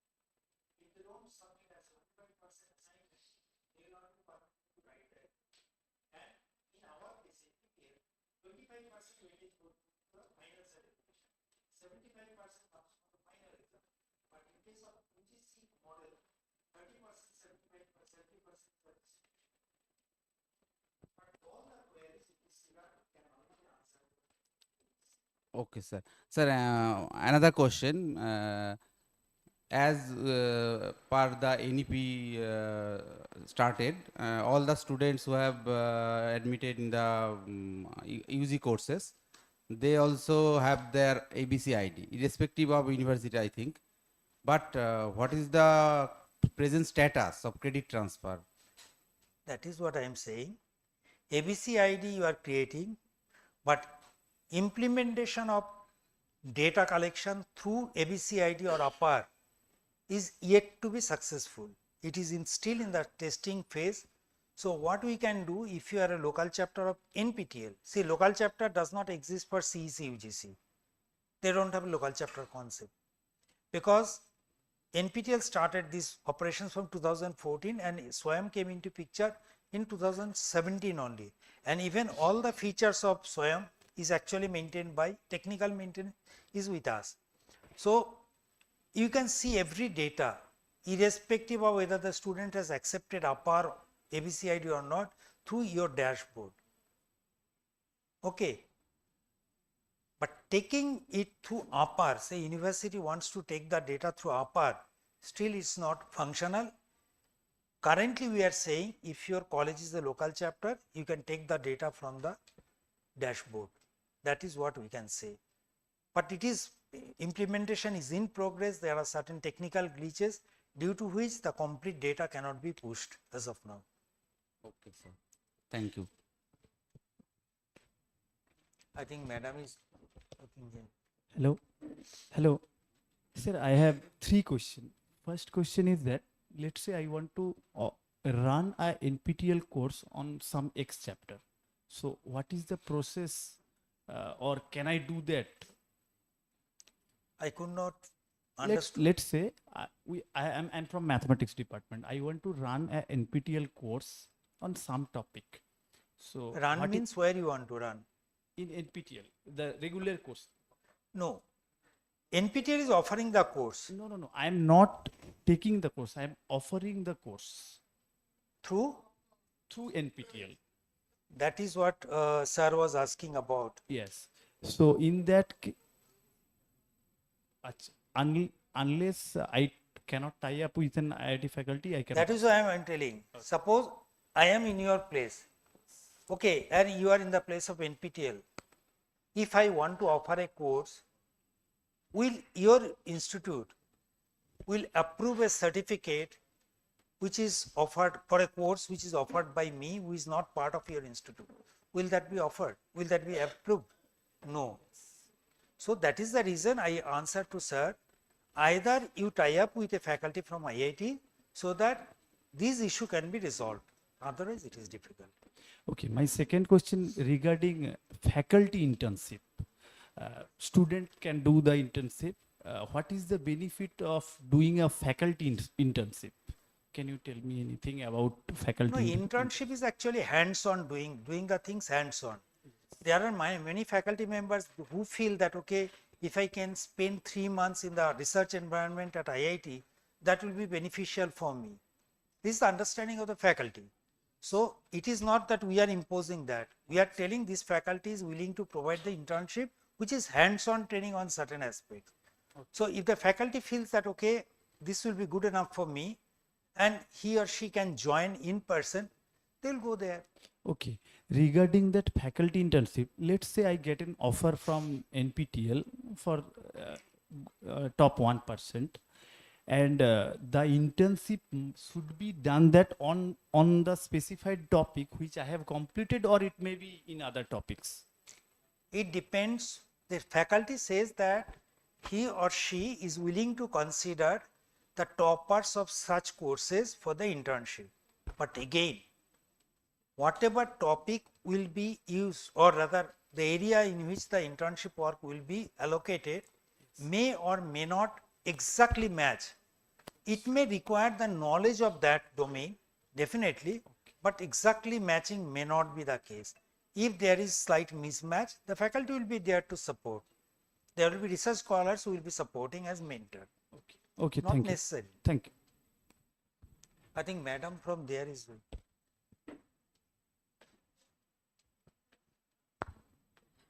Thank you, sir, first of all, for this illuminating lecture. Sir, my question is that if if my institution wants to be a local chapter, and will it be possible that other colleges of my neighborhood, other colleges can also send their students, or will it be completely my students who will be joining the NPTEL courses, or can I take students from my neighboring colleges as well? No, actually local chapter means your student will only be joining through your college. Okay. If there are other colleges, they can become local chapter. So Okay. that becomes easy, because how do you keep track of the students? Once they select the college name from the drop down, they will select their college only. Okay. And once they select their college, say it's a mandatory component to provide the roll number for the student. Okay. Once they put the roll number, you know, okay, these are the students from your college of this year of this branch, because certain data are actually embedded within the roll number. Okay. But if they are from multiple colleges, you will not be able to track it. So it is advisable that all colleges should become local chapter. It does not, as since there is no financial involvement. No, so they in can. that case, is there a kind of capping on the number of students? Once you become a local chapter, I'll tell you, just yesterday only I was interacting with a college called Sairam Engineering College in Chennai. 20,000 students will be writing from the single college. 20,000 students means 20,000 is not that once 20,000 individual student. Some students will be writing multiple courses. So that count goes to 20,000 from a single college. But there are some colleges where you have got hardly 2 students are writing, and there are some colleges where even maybe couple of semesters no one has participated. So there is no restriction that once you become a college local chapter, you have to have maintained this many number of enrollment and exam registration. No, it is up to you to decide on that. If you want to take the benefit, you can encourage your students, that number goes up. And based on the number of students that are taking the courses and their performance, the college can be rated accordingly. So you can show that mine is an active local chapter. Actually, sir, I was wondering, because mine is a general degree college with only humanities and social sciences. Now So I'll show you. If you just see the top 200 colleges, you will find a couple of colleges who are absolutely general degree colleges, but they are within the top 200. They are actually fighting with the engineering colleges to be within the top 200. You tell me Benares Hindu University is not an engineering college. Okay, Benares Hindu University is within the top 100 colleges, top 20 colleges. So it's again, because there are out of 970 courses, you find at least 100 courses are from humanities, at least 100 courses. So you will find 100 courses from humanities, basic science, physics, chemistry, mathematics, biological sciences, you have got good number of courses. So if students take, that number will be good enough to bring you to that level. thank you, sir.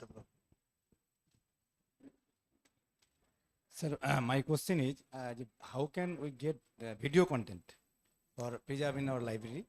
Become a local chapter. If you are already a local chapter, just send, I think 16 terabyte or 20 terabyte is the current requirement. Send us the hard disk, buy the hard disk and send us the hard disk in the box only, so that it's not damaged. Send it to either to IIT Kharagpur or to IIT Madras. You can drop a mail to me. I'll tell you which address you have to send. send it to them. It will take about say 15 days time to copy the contents. Once the contents are copied, you can tell us how you want to collect it. If you want to collect it through speed post, that you have to arrangement, you have to make, or you can go personally and collect it, that's up to you. Sir, is there any software for the manage this video in local area network in library? Usually in YouTube, it is very easy to access by the users. When 20 terabyte video, we have to manage in local LAN. So is there any special software for No, sir, they will be given a very structured way. The way you see the videos in the NPTEL site, you select the discipline, you select the course name, select the video, everything will be structured in that way. So you just bring it and put it into your local server. That will not be a problem. Thank you, sir. Yes, all the videos are freely downloadable. You can download it. But again, downloading 20 terabyte of video, you can download it absolutely free. Sir, I am from University of Gaurbango, Physics Department. First of all, thank you for an excellent session. While your talk was going on, I was searching the courses available for physics. So I saw many such courses, for example, group theory, particle physics, solid state physics, etc. And I was wondering whether we can formalize a scheme so that our students can do that in a formal manner. For example, we often have to go for external faculty members, visiting faculty, because we have a very few faculty members here, and they need to come over here and take these classes. But and you also said that there is a scheme of part of credit earning can be formalized through NPTEL. Is there any formal method that we can do that and make it mandatory for our students to do that course, because it is within our syllabus? See, the decision to take the course from NPTEL for credit transfer lies with the academic council or board of studies of the university. Ministry or the regulators, AICT and UGC, has framed the framework or given the framework that you can take from here. Now your university has to sit, take a decision that okay, we'll take the courses from SWAYAM. Then which are the courses? As you said, if you just see the first promotional video was released by ministry, it says that one faculty comes running, approaching the principal saying that, sir, we are having an issue. The principal asks, what is the problem? He says that students are interested in taking quantum computing course. So what is the problem? No, sir, we don't have the teacher. They said, okay, see, the government has launched the program called SWAYAM and SWAYAM Prabha. Okay, the eminent faculty members from reputed institutions are offering the courses. Let them join the course and learn it from there. Who stops you from there? The ministry has created the repository only for that purpose. So your university can take a decision just like many other universities have taken a decision on the credit transfer. They can sit together, even Macaut, our own Macaut. They have taken a decision that 20 credits can be taken from NPTEL. Okay. They have specified, okay, these are the courses they should take in the first year. These are the courses should be taken in the second, third and fourth year. Everything is formalized. So your university has to take a decision, and it's not a difficult job. Just we have to take a decision in the board of studies and then get it approved by the authority. Okay, that's it. Thank you. Ma'am.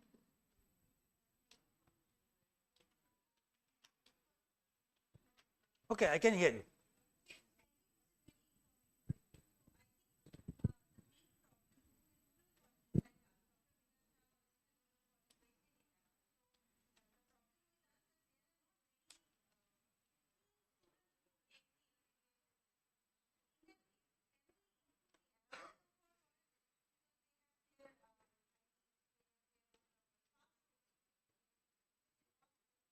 See, even if the students are not of regular or passed out or they have not studied in the regular academic programs anywhere, anyone can take.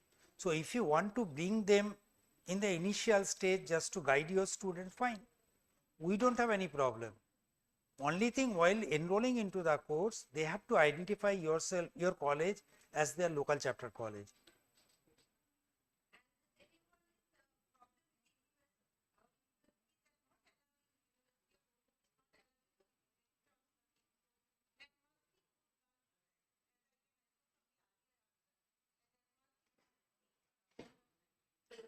see as far as the regulators are concerned, they have given a mandate way back in 2016. I personally approached a couple of universities in West Bengal, including Macaud, right from Purulia, Bakura to North Bengal, Calcutta University. But unfortunately, other than Macaud, no one has responded favorably. Whereas if you just see Madras University is almost contemporary to Calcutta University, almost came up similar time. Okay, Madras University is accepted; they don't have any problem. So there are many other issues which we possibly cannot resolve it at this point.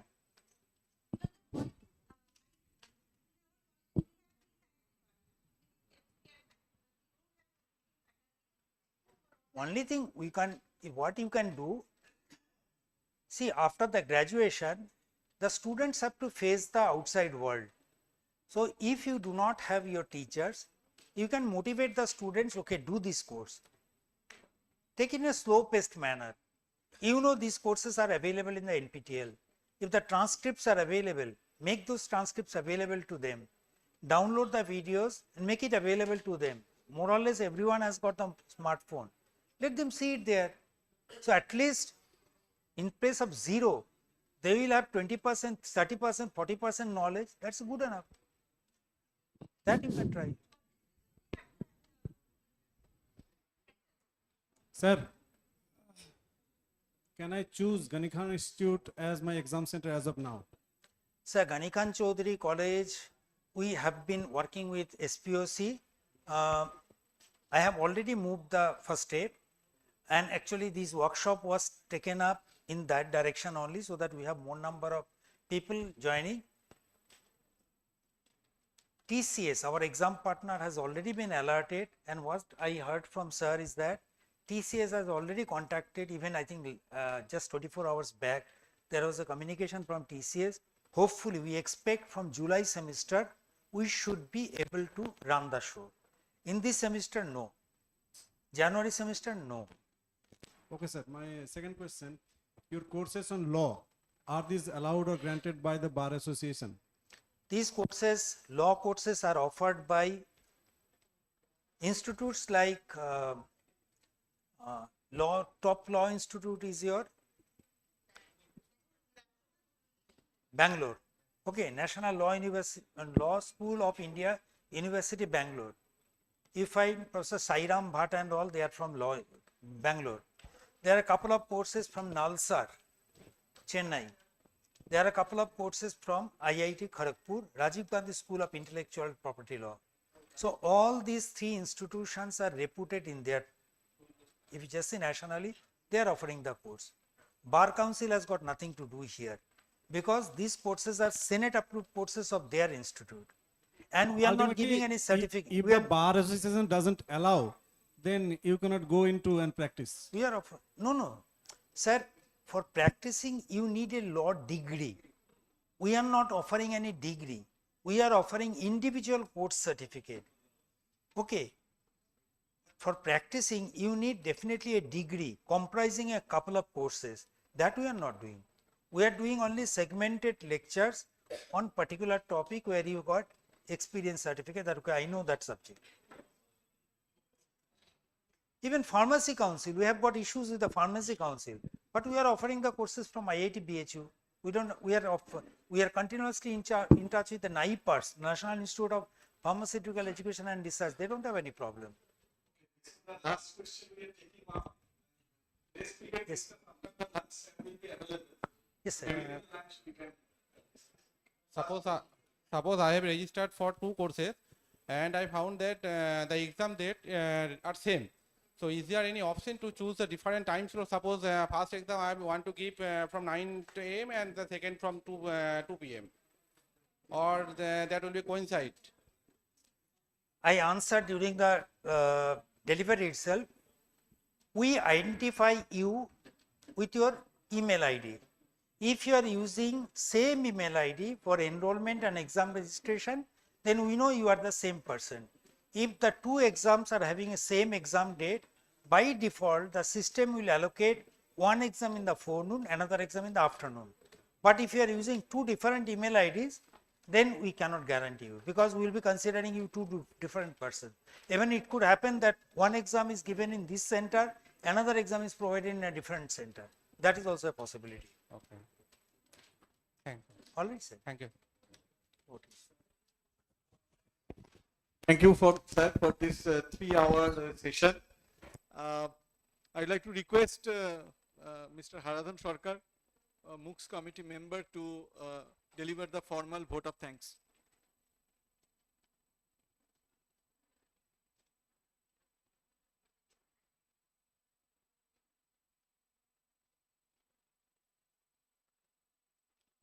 Respected Director Sir, dignitaries, resource person and distinguished participant from various institutes, as well as my colleagues from GKCIET.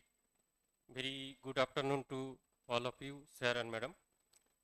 I am truly honored and privileged to have the opportunity to deliver a vote of thanks on this significant occasion. On behalf of the organizing committee, I extend my heartfelt appreciation and sincere thanks to our Honorable Director Sir, Professor C.V. John, for his encouragement and inspiration, which has instilled a source of energy within us. We are grateful to the team NPTEL, IIT Madras, for their support to organize this SWAYAM NPTEL Awareness Program.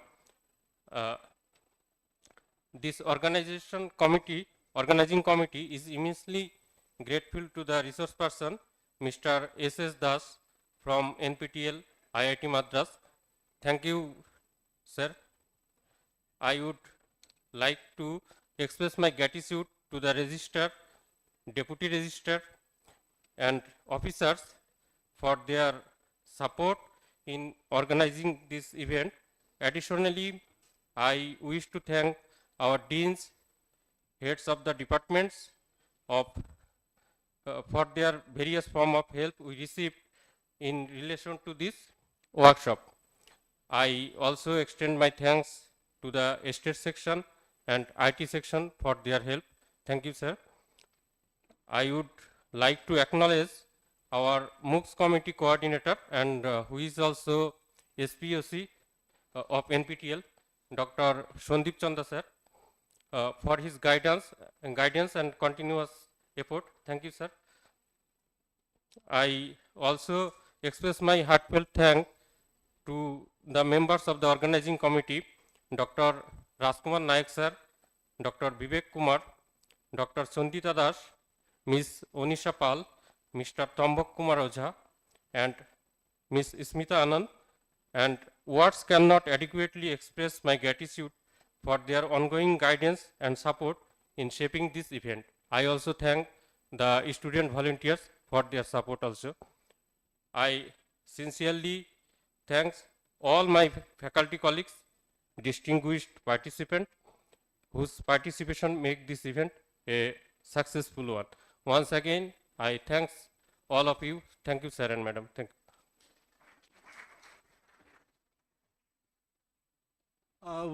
We all rise for the national anthem.